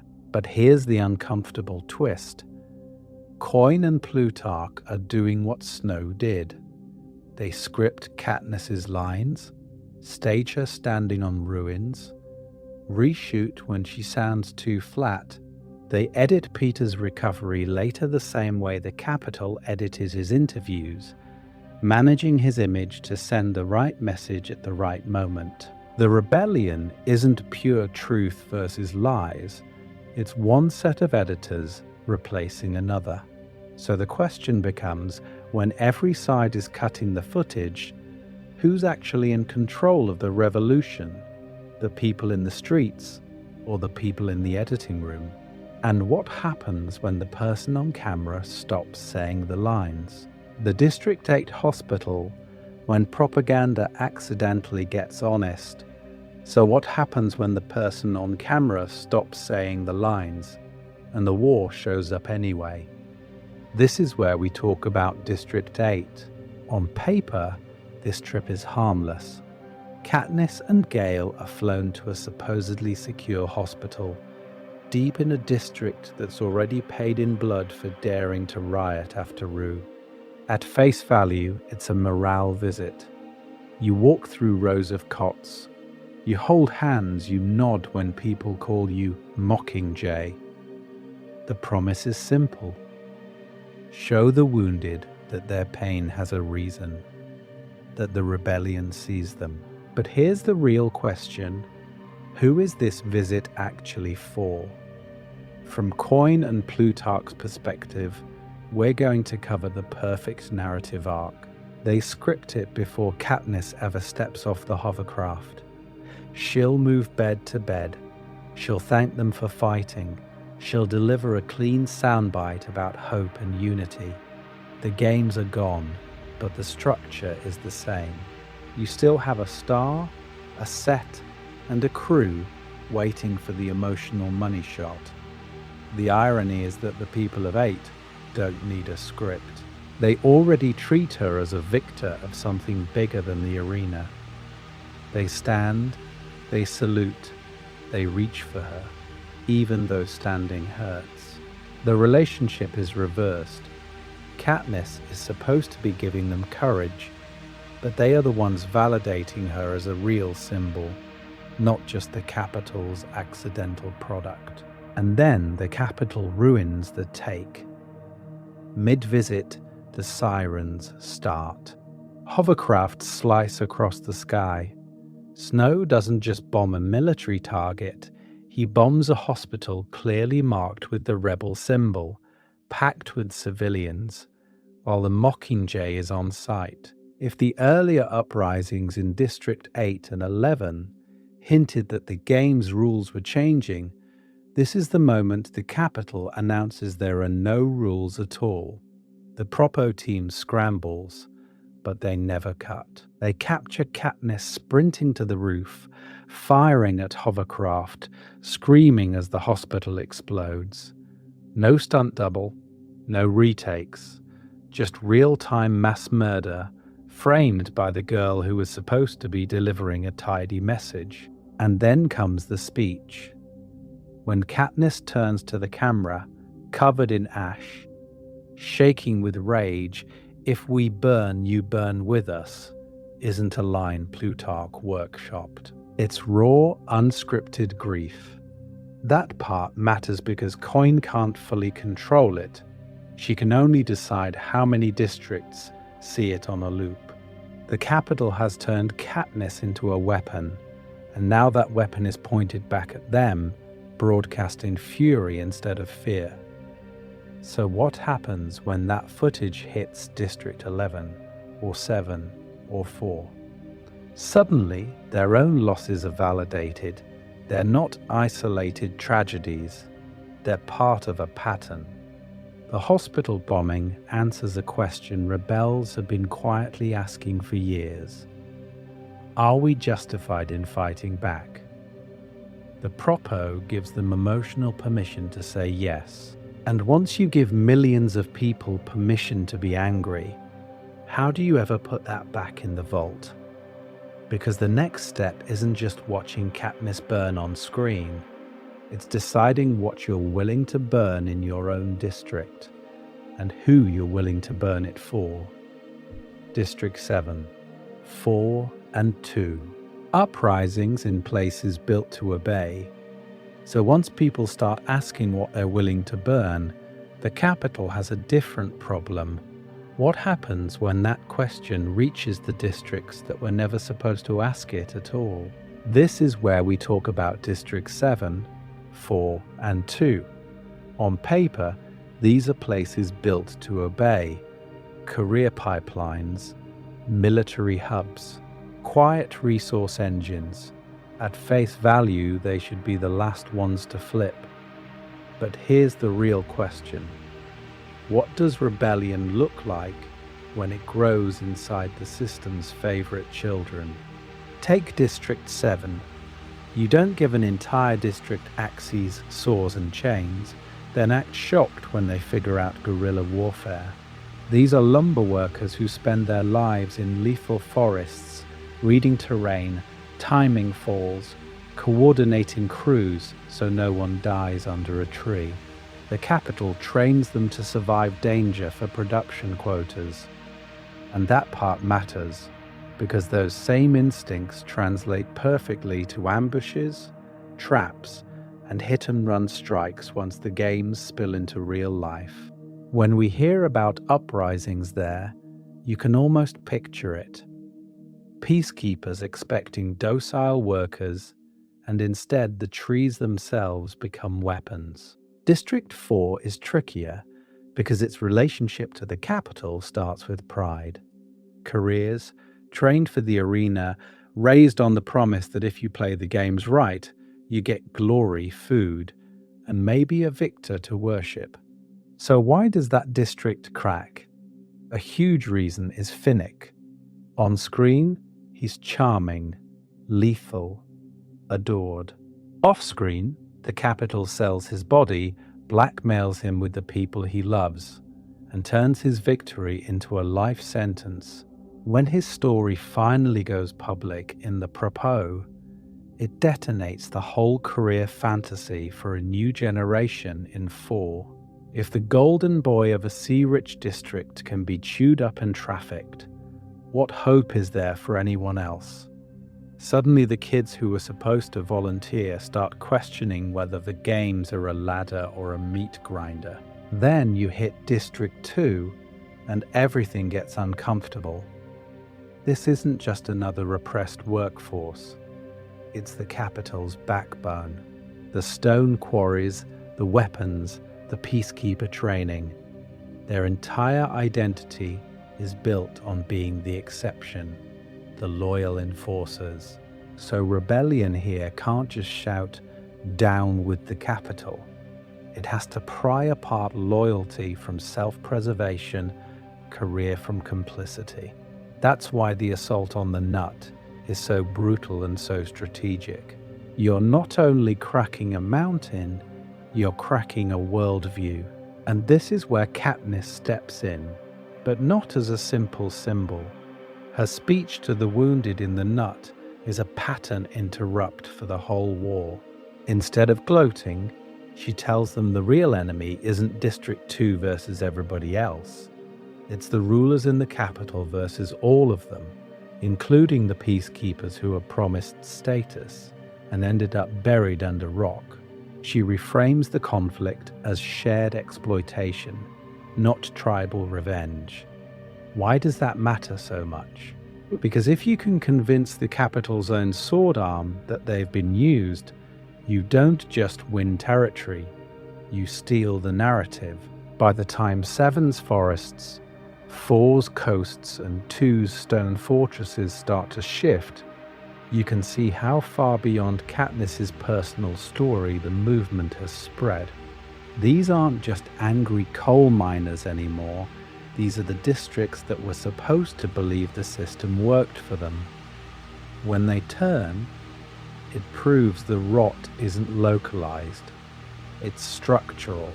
And once the structural rot is exposed, the next question becomes unavoidable. If even the loyalists are done playing Snow's games, who exactly is left to hold Panem together? Peter, hijacked, when the capital tries its own Mockingjay. If the loyalists are gone, who's left to hold Panem together? The capital thinks it has an answer. You don't just crush a symbol, you replace it. So when the arena force field blows in the quarter quell and the rebels airlift Katniss out, Snow doesn't just lose a tribute, he loses his main character. The solution? Grab the other half of the star-crossed narrative. Peter is captured in the chaos, dragged to the capital, and turned into a new kind of weapon. This is where we talk about hijacking in the literal sense. Tracker, jacker, venom. Repeated exposure, torture sessions designed to overwrite memory until Katniss equals threat instead of promise. At face value, the capital broadcasts of Peter are calm. He's seated safely, clothes neat, capital set behind him. Caesar Flickerman's voice is warm, the lighting soft, the whole thing framed as a concerned victor reaching out. But here's the real question. Who is that performance actually convincing? Katniss and Haymitch instantly clock the tension in his hands, the way his eyes flick off camera, the tiny pauses before he denounces her. You're watching a hostage video with a glossy filter. There is a lot to uncover here about strategy. Snow is essentially running his own version of the Mockingjay Propo campaign. District 13 has Katniss in a bunker, scripting emotional moments to sell unity and resistance. The capital has Peter in a cell, scripting emotional moments to sell fear and compliance. Both sides understand the same relationship. People don't trust institutions, but they do trust the victors they've cried over for 2 Hunger Games straight. So why does one work and the other backfire? The reason is that pain leaks through the screen. The districts know Peter. They saw him burned in the first games, saw him cling to Katniss on the Victory Tour balcony, saw him offer bread and comfort when their own leaders offered nothing. When that same boy suddenly stares into the camera and calls Katniss a danger, the dissonance is deafening. His face is thinner, his movements are off, his smile never reaches his eyes. Even if you can't name Tracker Jack of Venom, you can name cruelty. That part matters because Snow is trying to weaponize hope in reverse. He's betting that your attachment to Peter will make you accept the message. Surrender, stop the uprisings, blame the Mockingjay. Instead, every new interview becomes evidence. If the Capitol can take a beloved victor and break him on air, what chance does any ordinary district child have? Suddenly, the games aren't just annual horror, they're a permanent condition. And every time Peter appears more damaged, hoarse voice, visible tremor, that final strangled warning before the bombing of 13, you can feel the shift from passive resentment to active rage. District 8, District 11, even the so-called better-off districts see those broadcasts and understand the promise of safety was always a lie. The Capitol isn't protecting them from chaos. It is the chaos. So when the Capitol tries to run its own Mockingjay, it accidentally hands the rebellion something even more powerful than a symbol of defiance. A living, televised indictment. The real question becomes, once both sides are willing to turn people into props, who's actually writing the script of Panem's future? And what happens when the cameras turn on them? Victors as living fault lines, trauma, power, and defection. So if both sides are busy turning people into props, where does that leave the victors themselves? Are they loyal celebrities, or are they unexploded landmines buried all around Panem, just waiting for pressure? This is where we talk about victors as a whole class, not just Katniss. At face value, being a victor looks perfect. Mansion, money, immunity from the reaping, your family pulled out of poverty. But here's the real question. What does that victory actually cost? And who keeps the bill? Every victor walks out of the arena with PTSD, nightmares, and a body permanently wired for survival. Then the Capitol adds another layer: sexual exploitation at parties, forced romances, mandatory interviews. You're rich, you're safe, and you are never alone for a second. There is a lot to uncover here in how that relationship works. The Capitol sells you as proof that the games are fair and aspirational, but privately it treats you as property with a higher price tag. Finnick is the cleanest example. On camera, he's the golden boy of District 4, the flirty charmer with a net and a trident. Off camera, Snow is selling his body to powerful clients and threatening the people he loves if he refuses. The promise of safety becomes the weapon that keeps him compliant. And yet, those same conditions make victors uniquely dangerous. Why? Because they move. They travel between capital and district. They know other victors. They sit in trains, dressing rooms, and victors' village kitchens, trading stories from all 12 districts. When you're mentoring, you're not just coaching tributes, you're updating your mental map of Panem's anger. That part matters, because once a few of them flip, the information flow flips with them. Finnick doesn't just defect emotionally, he weaponizes his access. His broadcast in Mockingjay, where he calmly lists Snow's poisonings and prostitution rings, turns private rumor into public record. You can feel the Capitol's narrative cracking in real time. The charming victor you were told to adore is now telling you the game's never ended for him. Joanna takes a different route. She's not subtle. Her open contempt in interviews, her refusal to play grateful, tells every viewer in every district that winning doesn't equal loyalty. Beatty does it through wires and code, hijacking broadcasts and giving the rebellion a way to speak back. Enobaria is the wild card. She survives and ends up in District 2, her allegiance never fully explained, which is almost worse. If even a career victor might be in play, who can Snow actually trust? And remember, all of this is televised or gossiped about. The Quarter Quell becomes a reality show of disillusionment, victors holding hands instead of competing, sharing looks of quiet fury, refusing to perform gratitude. Kids in the seam, in the orchards, in the lumber yards watch and whisper.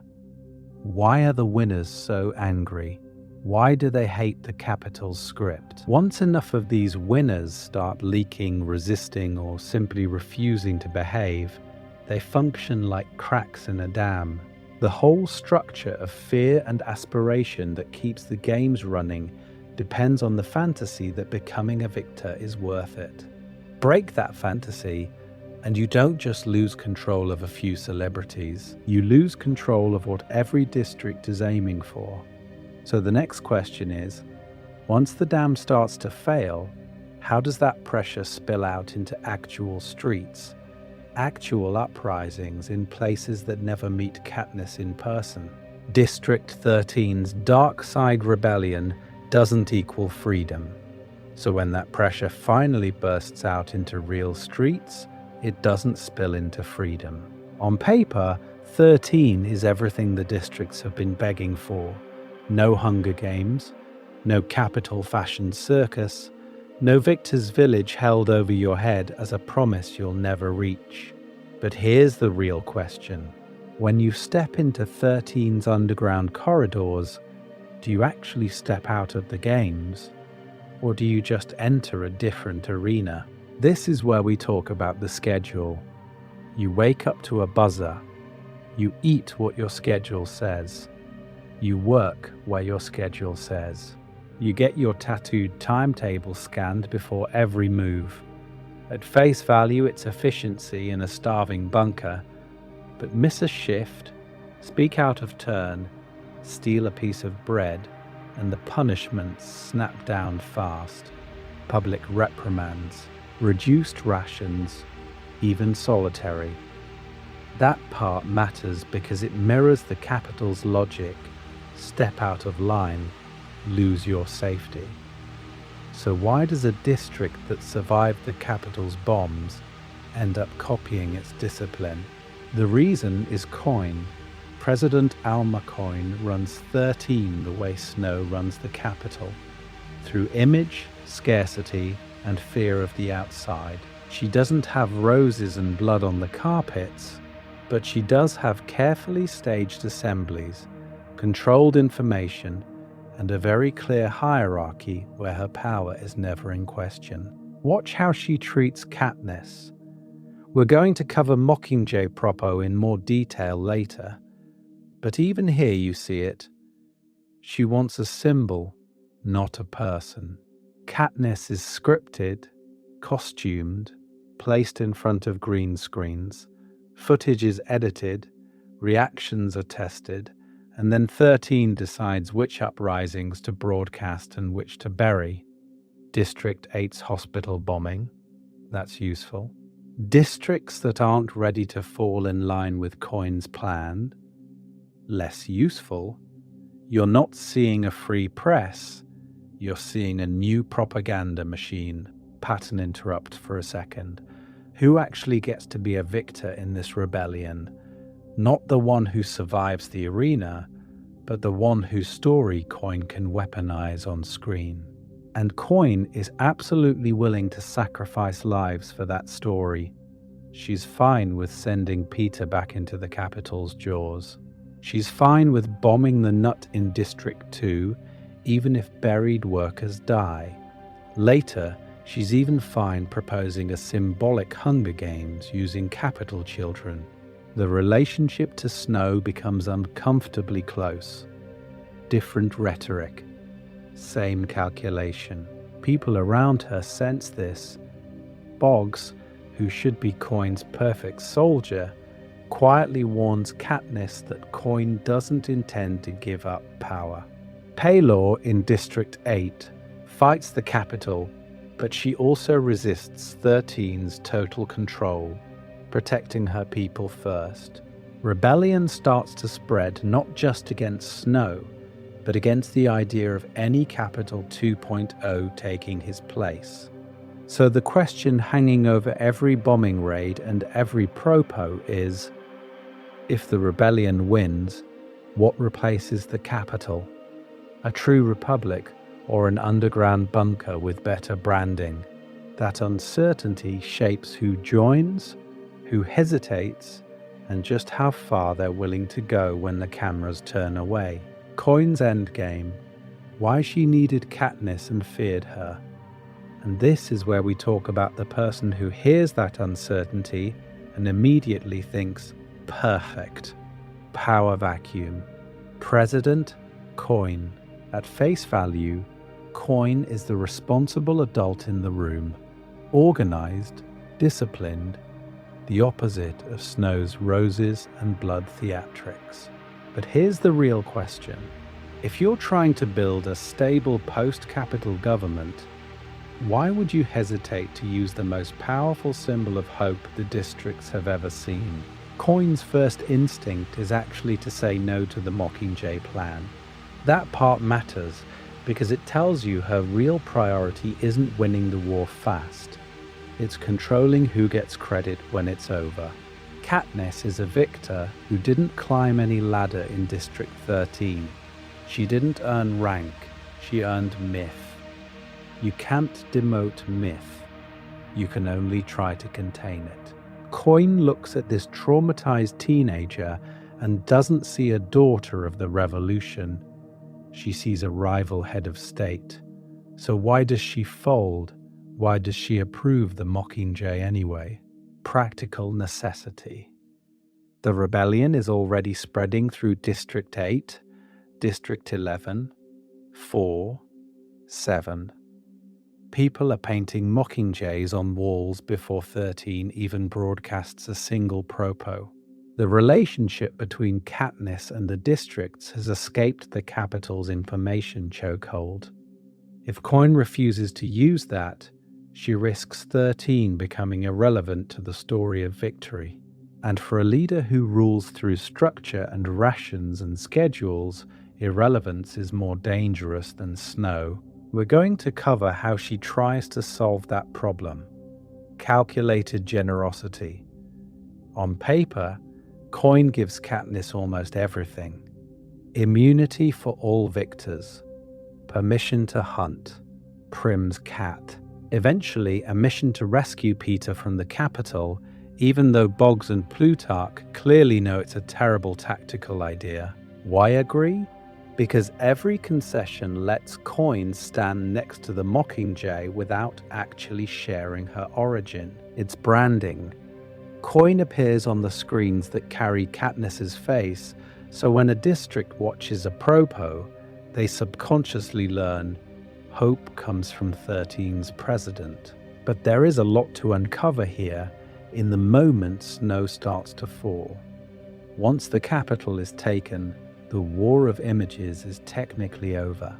So why keep the Mockingjay front and center when she now needs obedience more than inspiration? This is the turning point. Coin begins to sideline Katniss, cutting her out of strategy meetings, using her only when a camera needs a closing shot. The planned public execution of Snow is the final step. It's not just punishment, it's stagecraft. Coin puts Katniss on the platform as the executioner so that the Mockingjay symbol dies as a rebel, and is reborn as an instrument of the state. The reason this matters is that Coin's whole arc proves something ugly about revolutions in Panem. You can build a movement around a symbol, then try to discard it the second it threatens your throne. Katniss is essential to spreading rebellion, and simultaneously a long-term risk to any Capital 2.0. So when Katniss stands above Snow with that arrow, the real question isn't just who she'll kill. It's which version of Panem survives the shot. The children at the Capitol gates, when the war crosses a line.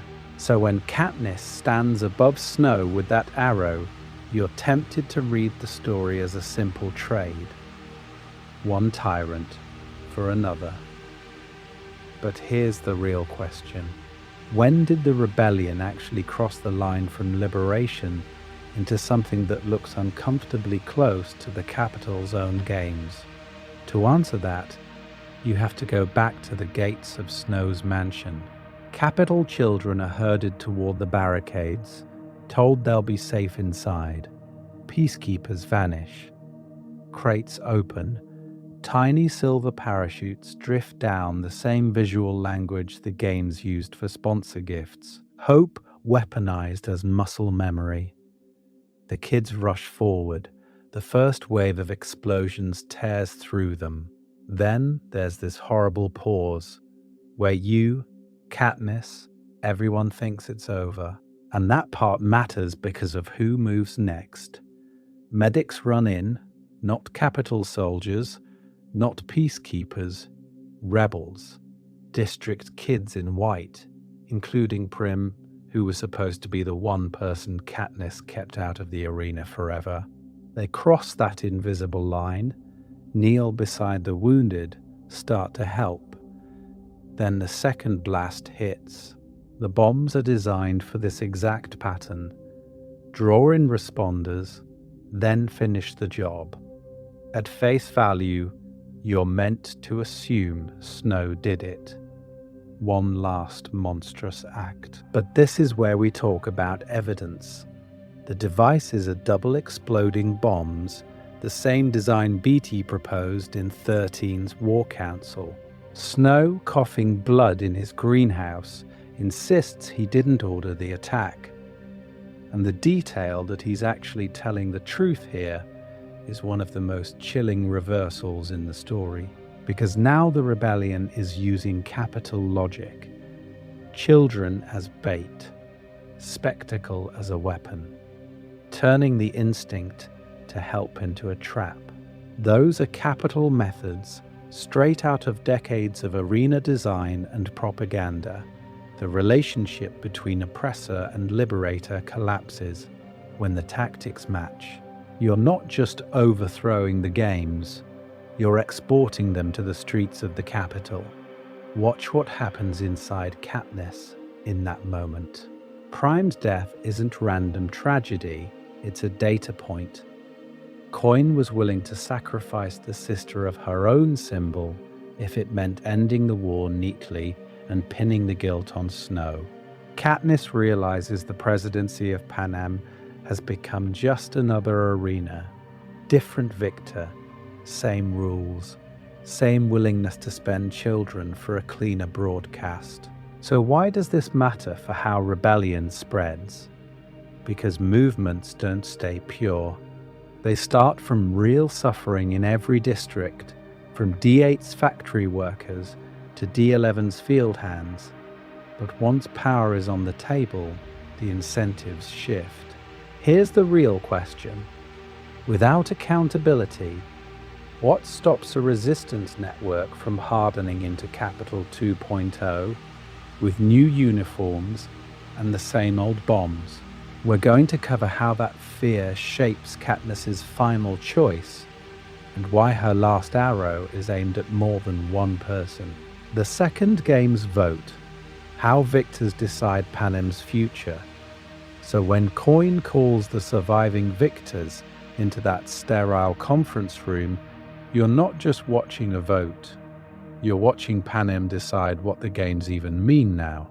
Coin's proposal sounds simple on the surface. One final, very limited Hunger Games, using the Capitol's children as tributes.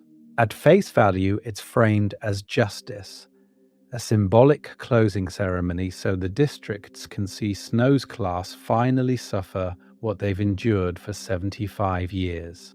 She sells it as catharsis, as closure, as a promise that their dead children are being avenged. But here's the real question. Is this about justice or about inheriting Snow's favorite weapon? This is where we talk about the votes themselves, because there is a lot to uncover here. Annie says no. Of course she does. She's lost Finnick, she's drowning in trauma, and the last thing she wants is more children in an arena, no matter whose children they are. Beatty also votes no, and that part matters, because Beatty understands systems. He's the one who saw the arena as a circuit. He can see this proposal as a loop that keeps the game's logic alive. For them, ending the Capitol means ending the games as a concept. Then you swing to the other side. Johanna says yes, almost hungrily. She's been tortured, electrocuted, stripped of everything. Her relationship to pain is pure retribution. Enobaria, a career raised on the games' status, also says yes. For her, this is familiar terrain. Violence is how power talks. Their votes are honest, but they're also exactly what Coin is counting on. Proof that the victor's rage can legitimize her rule. And then Katniss says yes. That's the pattern interrupt. You expect her to reject the arena outright, to be the moral center. Instead, she echoes Snow's logic back at Coin. But Katniss's yes is strategic. She's just watched Coin bomb Capitol children and Prim under the banner of necessary casualties. She's pieced together that this president is perfectly willing to weaponize the same spectacle Snow used, just with new faces on the screens. So her vote is a signal not of agreement, but of insight. Someone who can propose another Hunger Games cannot be allowed to run Panem. In that moment, the rebellion's fracture is exposed. Some victors want restorative justice. No more arenas, no more reaping, no more children as currency. Others, shattered by loss, want the Capitol to feel exactly what the districts felt. And Coin stands in the middle, ready to turn both impulses into a mandate. She can tell the districts, you wanted this, and tell the Capitol, you deserved this, while keeping the games' structure intact. So why does this vote matter so much for how rebellion spreads? Because this is the fork in the road. Either the movement kills the games as an idea, or it just flips who gets sacrificed. We're going to cover how Katniss's final arrow answers that question, and why the end of Snow doesn't automatically mean the end of the games' promise of power. The arrow at Coin, ending one Capitol to prevent another. So when Katniss steps into that ruined Capitol Square, here's the real question. Are we watching the end of a war, or the pilot episode of Capitol 2.0? Snow is literally tied to a post in front of the president's mansion. The air still tastes like ash from the bombing.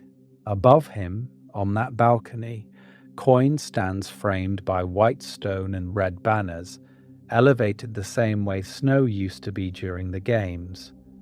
And you, as the viewer, are told, this is justice. The Mockingjay gets the ceremonial kill shot.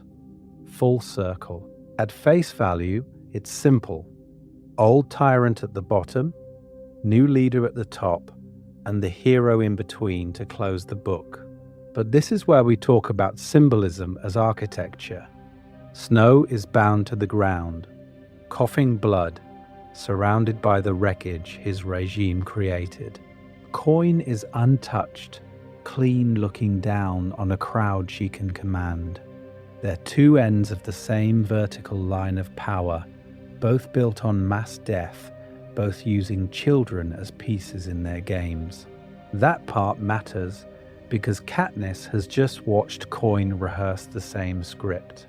The parachute bombs that killed Prim, the careful "it was a capital plane" story, the vote for a new Hunger Games using capital children, which Coin presents as some twisted promise of balance. When Katniss remembers Snow saying, "I thought we had agreed not to lie to each other," she suddenly believes him on one thing: those bombs were not his. So in that moment, the question in Katniss's head isn't just, do I kill Snow? It's, if I kill Snow, what actually changes? Snow's already dying. His power is gone. Coins is rising, backed by a district that survived on strict schedules, rations, and drills for 75 years. You can feel her realizing this isn't about faces.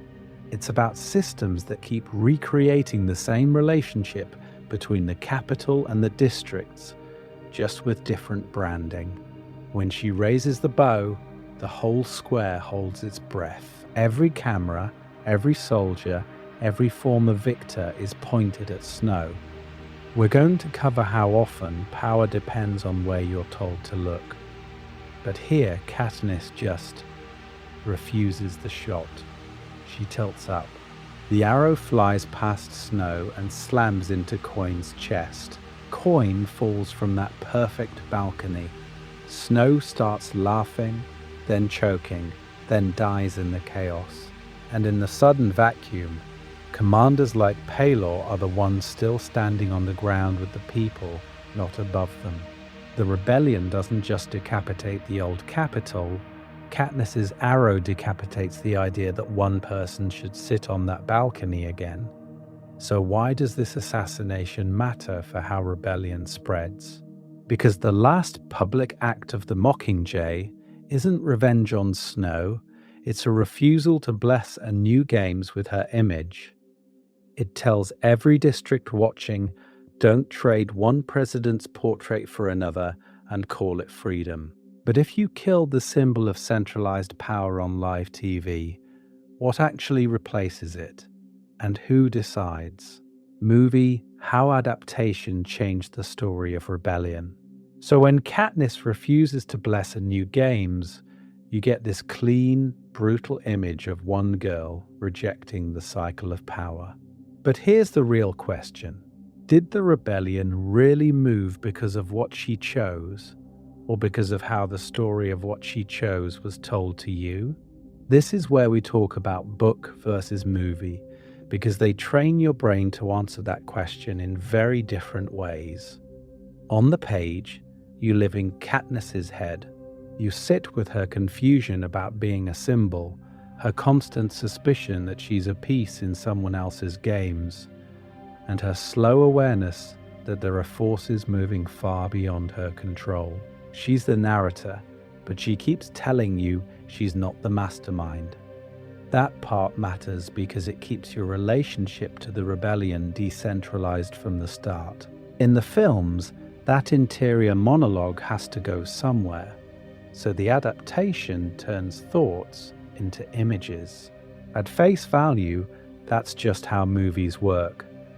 But watch what happens. Scenes that in the books are rumors or distant reports of uprisings suddenly become full-screen set pieces. District 8's factory revolt, District 11's riot after Rue, the dam explosion in District 5.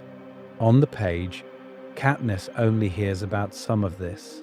On screen, the camera cuts directly from her to them, training you to connect every spark back to her.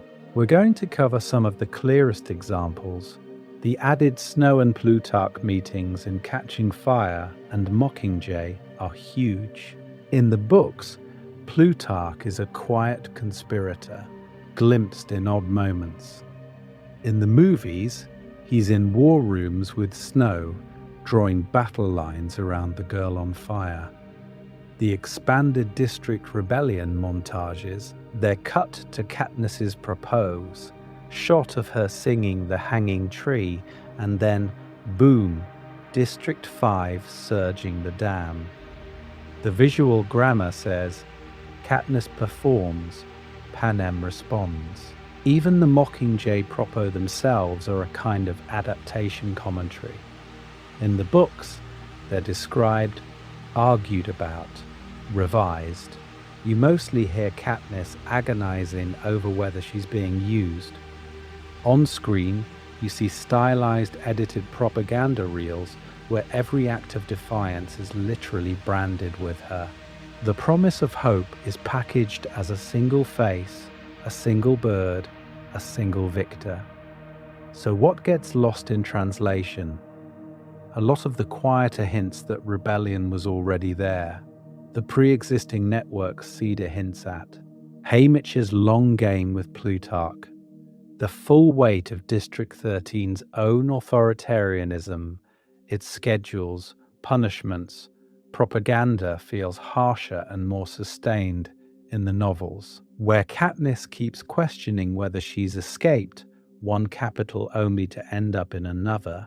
On the page, the revolution is messy, distributed, and morally compromised. On film, the same events bend toward a cleaner arc, capital bad, Mockingjay good, Coin's darkness mostly compressed into the ending.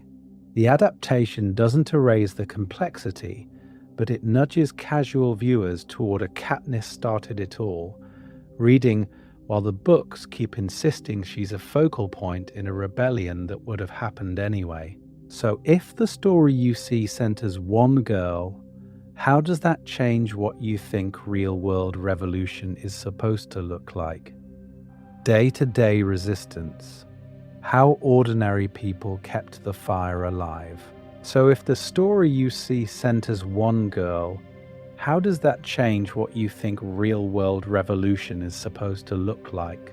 It quietly trains you to wait for a symbol instead of noticing the people humming rebellion under their breath while they go to work.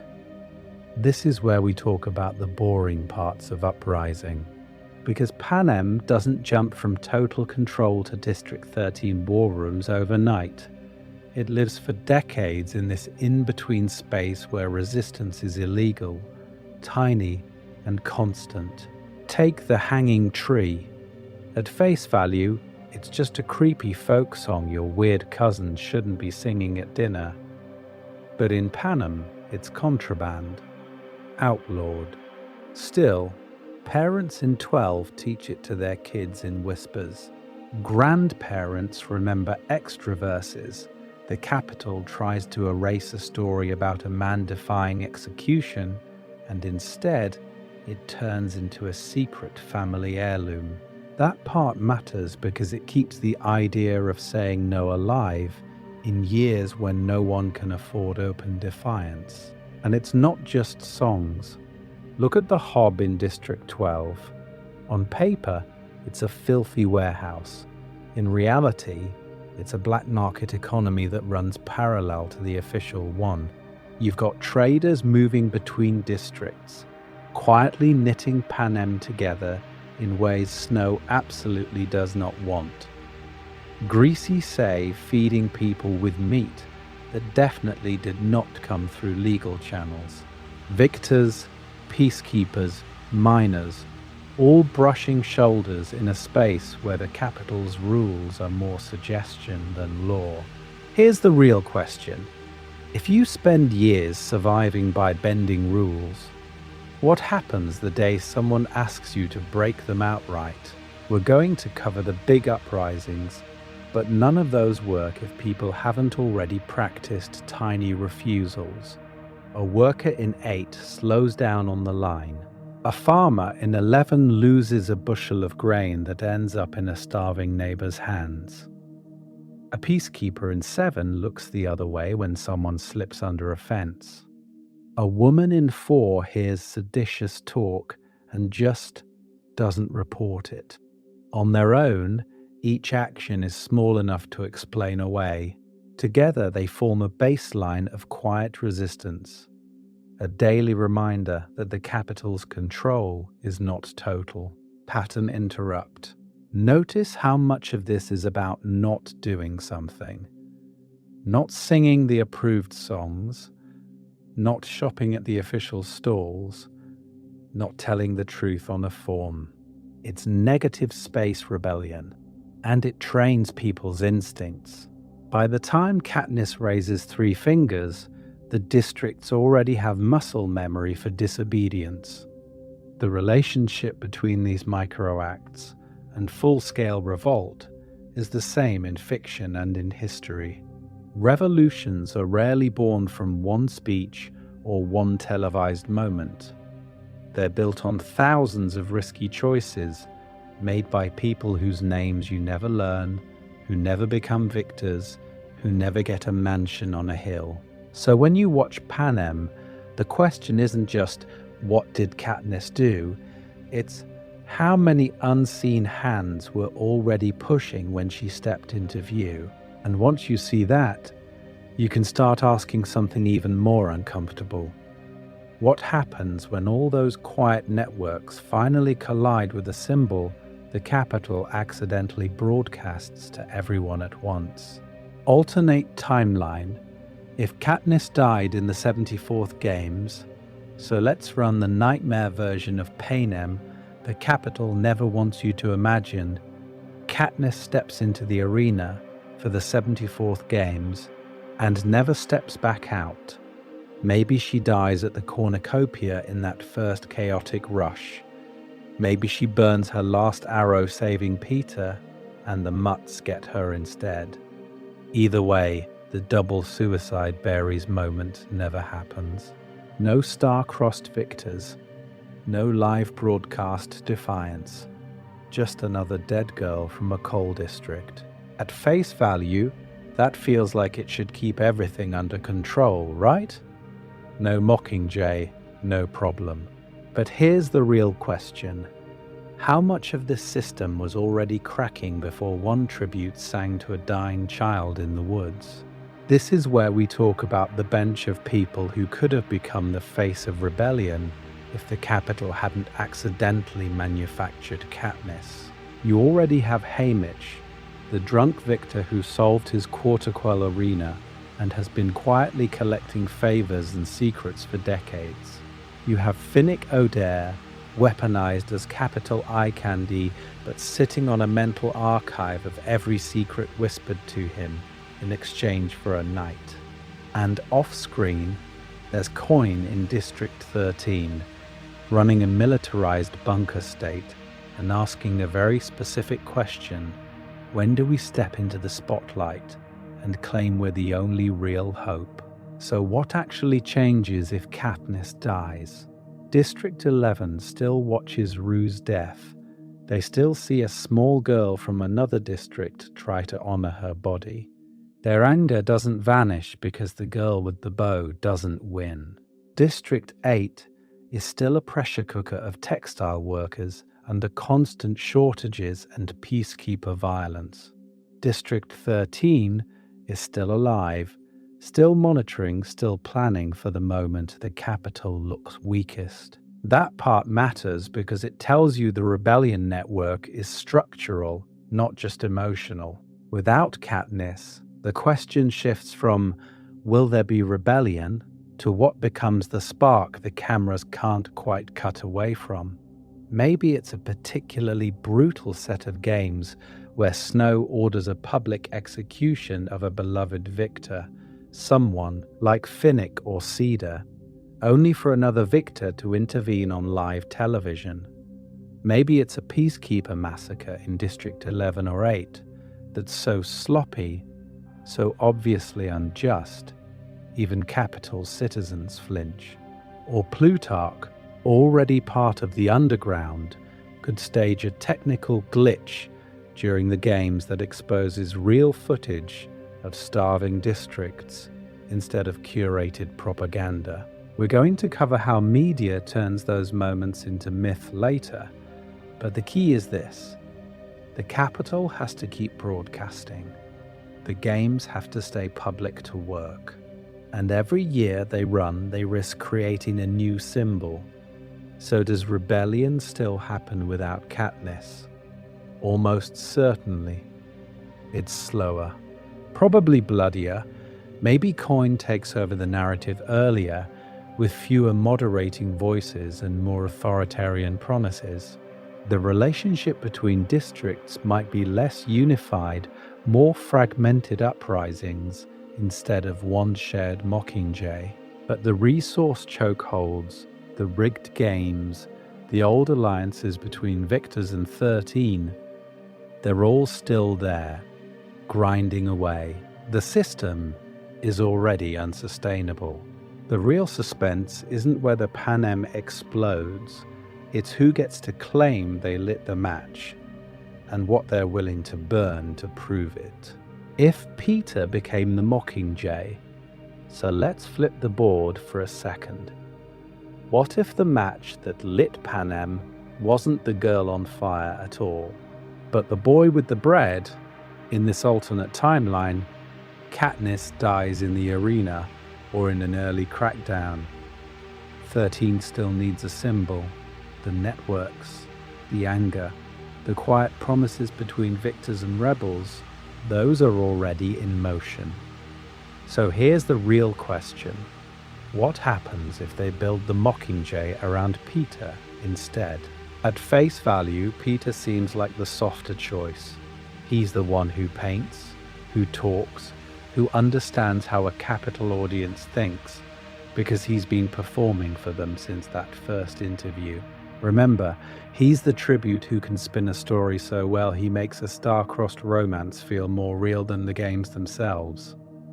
That part matters because rebellion in Panem is a media war as much as a military one. 13 would absolutely see that.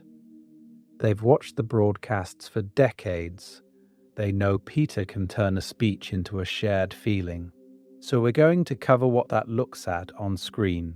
Instead of Katniss's clipped, angry propo about bombing the nut, imagine Peter standing there, voice shaking but steady, talking directly to District 2, not as enemies, but as kids trained to kill so the capital never has to get its own hands bloody. Would District 2 respond differently to that?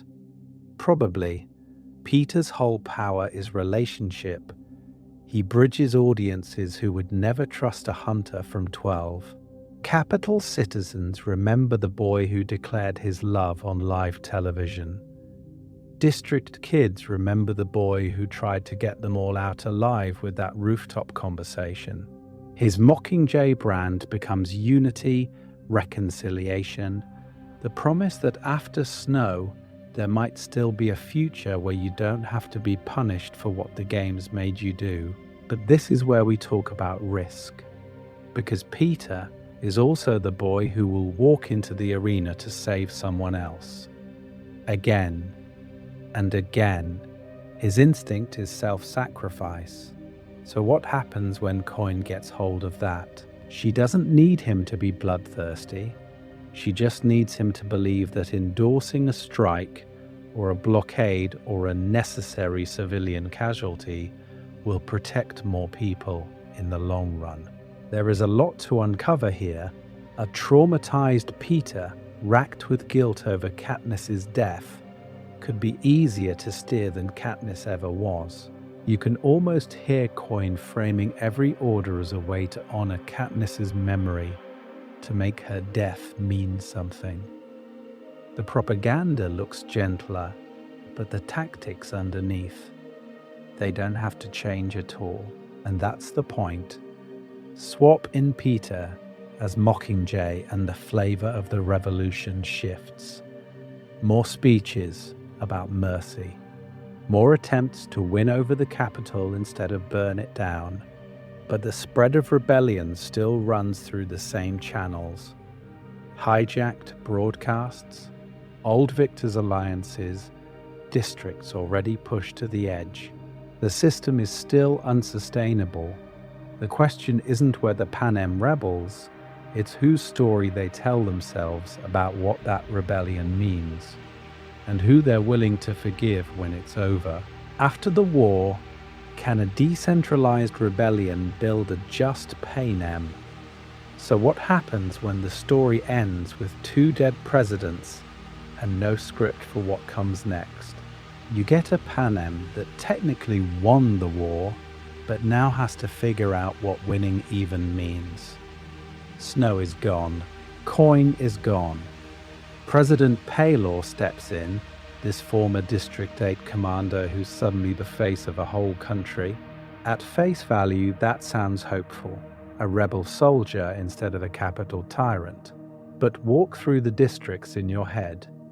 12 is ash around a pristine victor's village. 8 is smoke and broken factories. 13 is a bunker that never stopped living in war mode. There is a lot to uncover here. Here's the real question. You can topple a regime with scattered uprisings and hijacked broadcasts. But can you build a just society with the same tools? Or do you need a totally different kind of power to do the boring work? Tax codes, food distribution, rebuilding rail lines that never makes it into a propos. In the immediate aftermath, every district is dealing with trauma layered on scarcity. Kids who watch the games now watch their own streets bombed. Capital citizens who cheered for tributes are suddenly on the wrong side of history, standing in bread lines under the eyes of people they used to watch die on TV. The resentment runs both ways. So how do you convince anyone that Panem is still a real promise and not just a rebranded Capital 2.0? This is where we talk about how decentralized the rebellion actually was. You had Paylor in 8, the fishermen of 4, the loggers of 7, Thresh's people in 11, all rising on their own timelines for their own reasons. District 13 and Plutarch are coordinating, but Katniss is a symbol who never wants to be in charge. And that part matters because symbols don't write constitutions. A movement with multiple leaders and no single doctrine is harder to hijack into a dictatorship. It's also harder to aim at one's shared vision once the common enemy is gone. So who actually shapes policy in that vacuum? The victors and rebels we know carry very different blueprints in their heads. Haymitch has seen every promise from the capital turn to poison. His instinct is to assume any new system will rot too. Does he push for safeguards? Or does he just drink and mutter through committee meetings? Joanna has nothing left to lose and a direct line to rage. Does she demand punishment? Public trials? Maybe a new kind of games for capital war criminals? Or does she burn out before the paperwork even starts? Then you have Peter, whose compassion is almost aggressively inconvenient for revenge politics. He's the one asking whether bombing the Nut was a war crime, whether capital children deserve food, whether forgiveness is a resource you can actually run out of. And Katniss, she opts out. She goes back to District 12 to hunting and silence, which means the central symbol of the rebellion is not in the room when laws are written. What does that absence do to the relationship between the myth of the Mockingjay and the reality of Paylor's government? We're going to cover whether a rebellion built on images, songs, and hacked broadcasts has the muscles for spreadsheets and town halls. Because ending the games is one thing. Ending the mindset that created them might be a completely different war. Reframing Katniss from chosen one to reluctant conduit. So when you zoom out from all those songs and hacked broadcasts, you hit a harder question. If the Mockingjay is mostly image, where does Katniss herself actually sit in the machinery of rebellion? Because by now we've uncovered a whole network, District 13 quietly alive for 75 years, hoarding weapons and resentment while the capital sells a mushroom cloud fairy tale. Plutarch slipping from game maker to double agent. Haymitch running his own messy web of victors, favors, and secrets. District 8 and 11 already snapping before 13 even gets Katniss on a hovercraft. Everyday people refusing to clap, slipping bread, sharing songs. At face value, the story is girl with bow breaks the games. But the groundwork was there long before she volunteered. So where does she fit? This is where we talk about Katniss as a pressure point, not a master planner. You're watching a traumatized teenager whose entire world is her sister and a tiny patch of woods. Her moral instincts are simple. Protect Prim, feed your family, don't owe the capital anything. Then those instincts collide with a system that's already under extreme stress. The berries don't create rebellion out of nowhere. They give a furious, half-organized Panem a single, unforgettable frame to rally around. Here's the real question. Is she the engine or the conduit? Snow treats her as the engine because it flatters his control fantasy. Coin pretends she's the engine because it flatters 13's propaganda. But functionally, she's a lens. We experience the games, the districts, and the war through her limited, confused, often wrong perspective. That part matters because it tricks you into feeling like she's the only thing that counts, when the books keep quietly reminding you she keeps missing half the meetings. Think about how often the real decisions happen off-screen for her. Plutarch and Coin plot the rescue from the Quarterquell arena without her. Boggs already knows the propos plan before she wakes up in 13. Cedar, Chaff, Finnick, Johanna, Haymitch has been weaving those victors into a loose alliance for years. Katniss walks into a web that's already humming. Her presence amplifies it, gives it a face, but she doesn't spin the threads. And the cost of becoming that face is brutal. Both Snow and Coin strip her of control over her own image. She's the girl on fire, the star-crossed lover, the Mockingjay, the assassin. Costumes she's shoved into while she's dissociating in a prep team chair. The cameras turn off, and she's left with hijacked friends, dead siblings, an empty Victor's village, and a nervous system that never really comes home from the games. So we're going to cover a double truth. Katniss matters enormously. Without her, the movement loses its most potent symbol and its clearest narrative.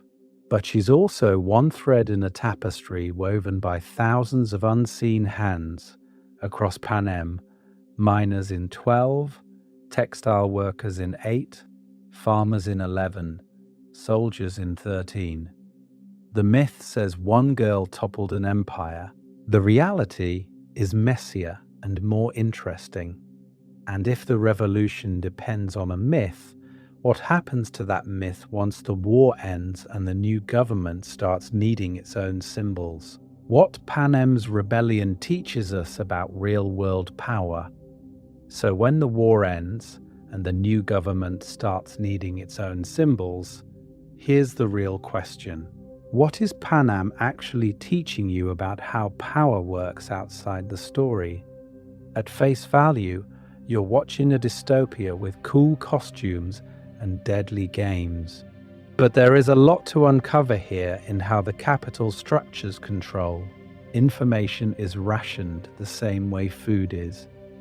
The broadcasts are carefully edited. Districts are kept apart, not just by fences, but by stories about each other.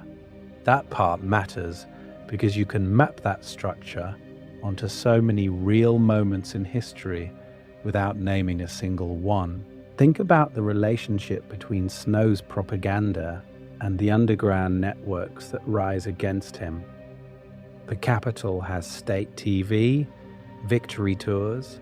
The games is commentary. They can turn a terrified teenager into a polished victor in a single broadcast. But then you have District 13 running pirate transmissions, Plutarch quietly flipping the script from inside the control room, and BT hijacking the airwaves. We're going to cover how, in any society, whoever controls the story, state channels, social media, a hidden press, can either freeze people in fear or suddenly make collective action feel possible.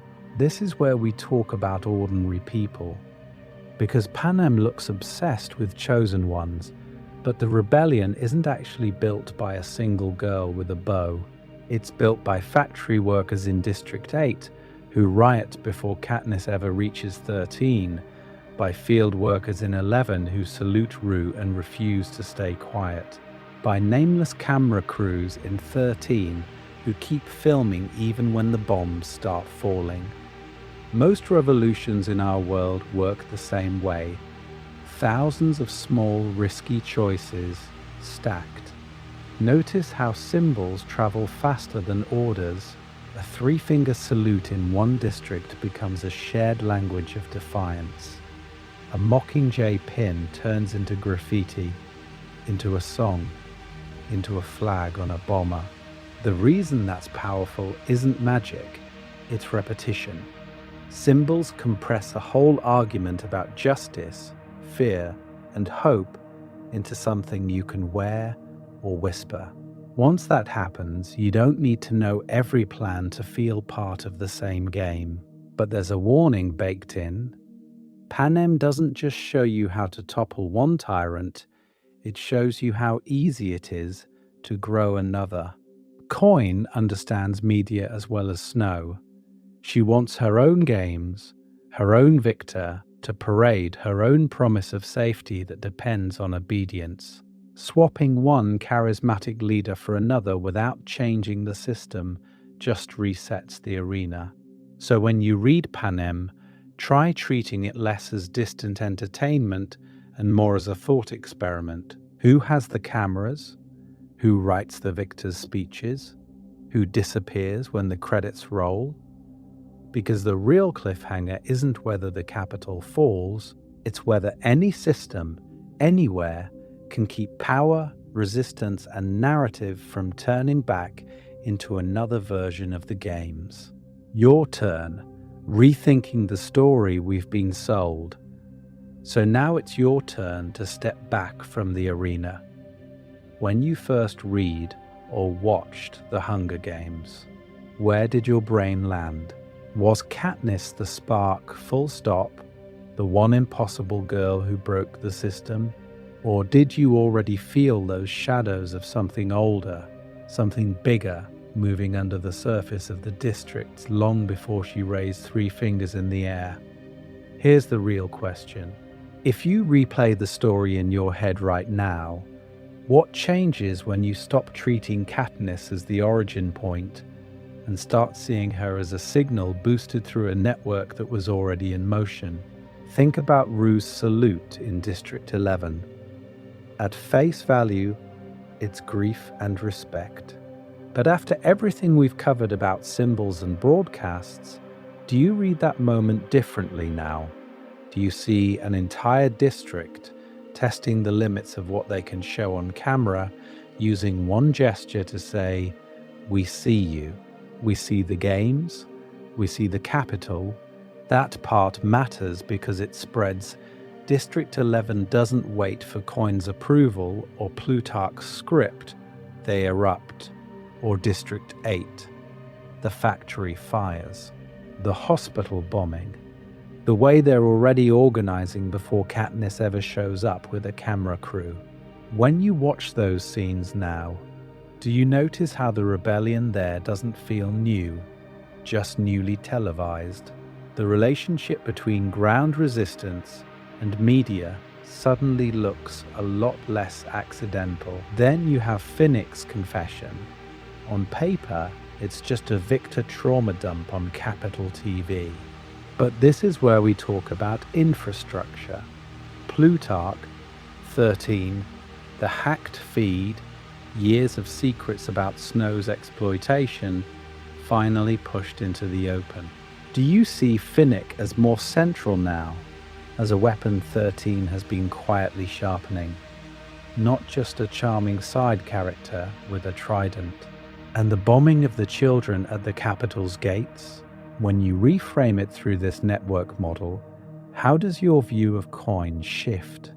Is she a necessary counterpart to Snow, proof that any power in Panem bends towards using bodies and broadcasts the same way? Or do you still see her as a tragic overcorrection, someone who believed the only way to end the games was to play them harder? So I want to hear from you. Which character suddenly feels 10 times more important than they did the first time through? Haymitch, Boggs, Cedar, Beatty, someone from a district we barely see? Which district's unseen story are you the most curious about now that you know Panem was already simmering before the girl on fire showed up on screen? There is a lot to uncover here, and this channel is not meant to be a one-way lecture from the Capitol.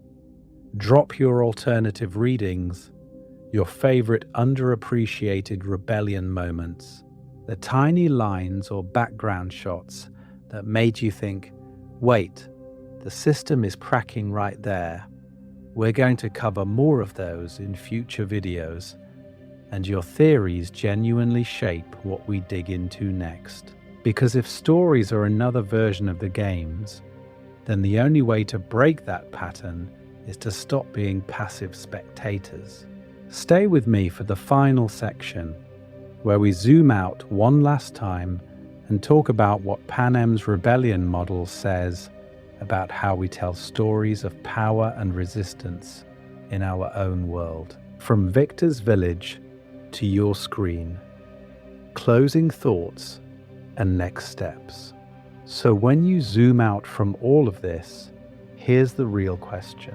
Was Panem's rebellion ever about one girl with a bow, or was it about a system that had been cracking for decades, finally finding the perfect face to project on every screen?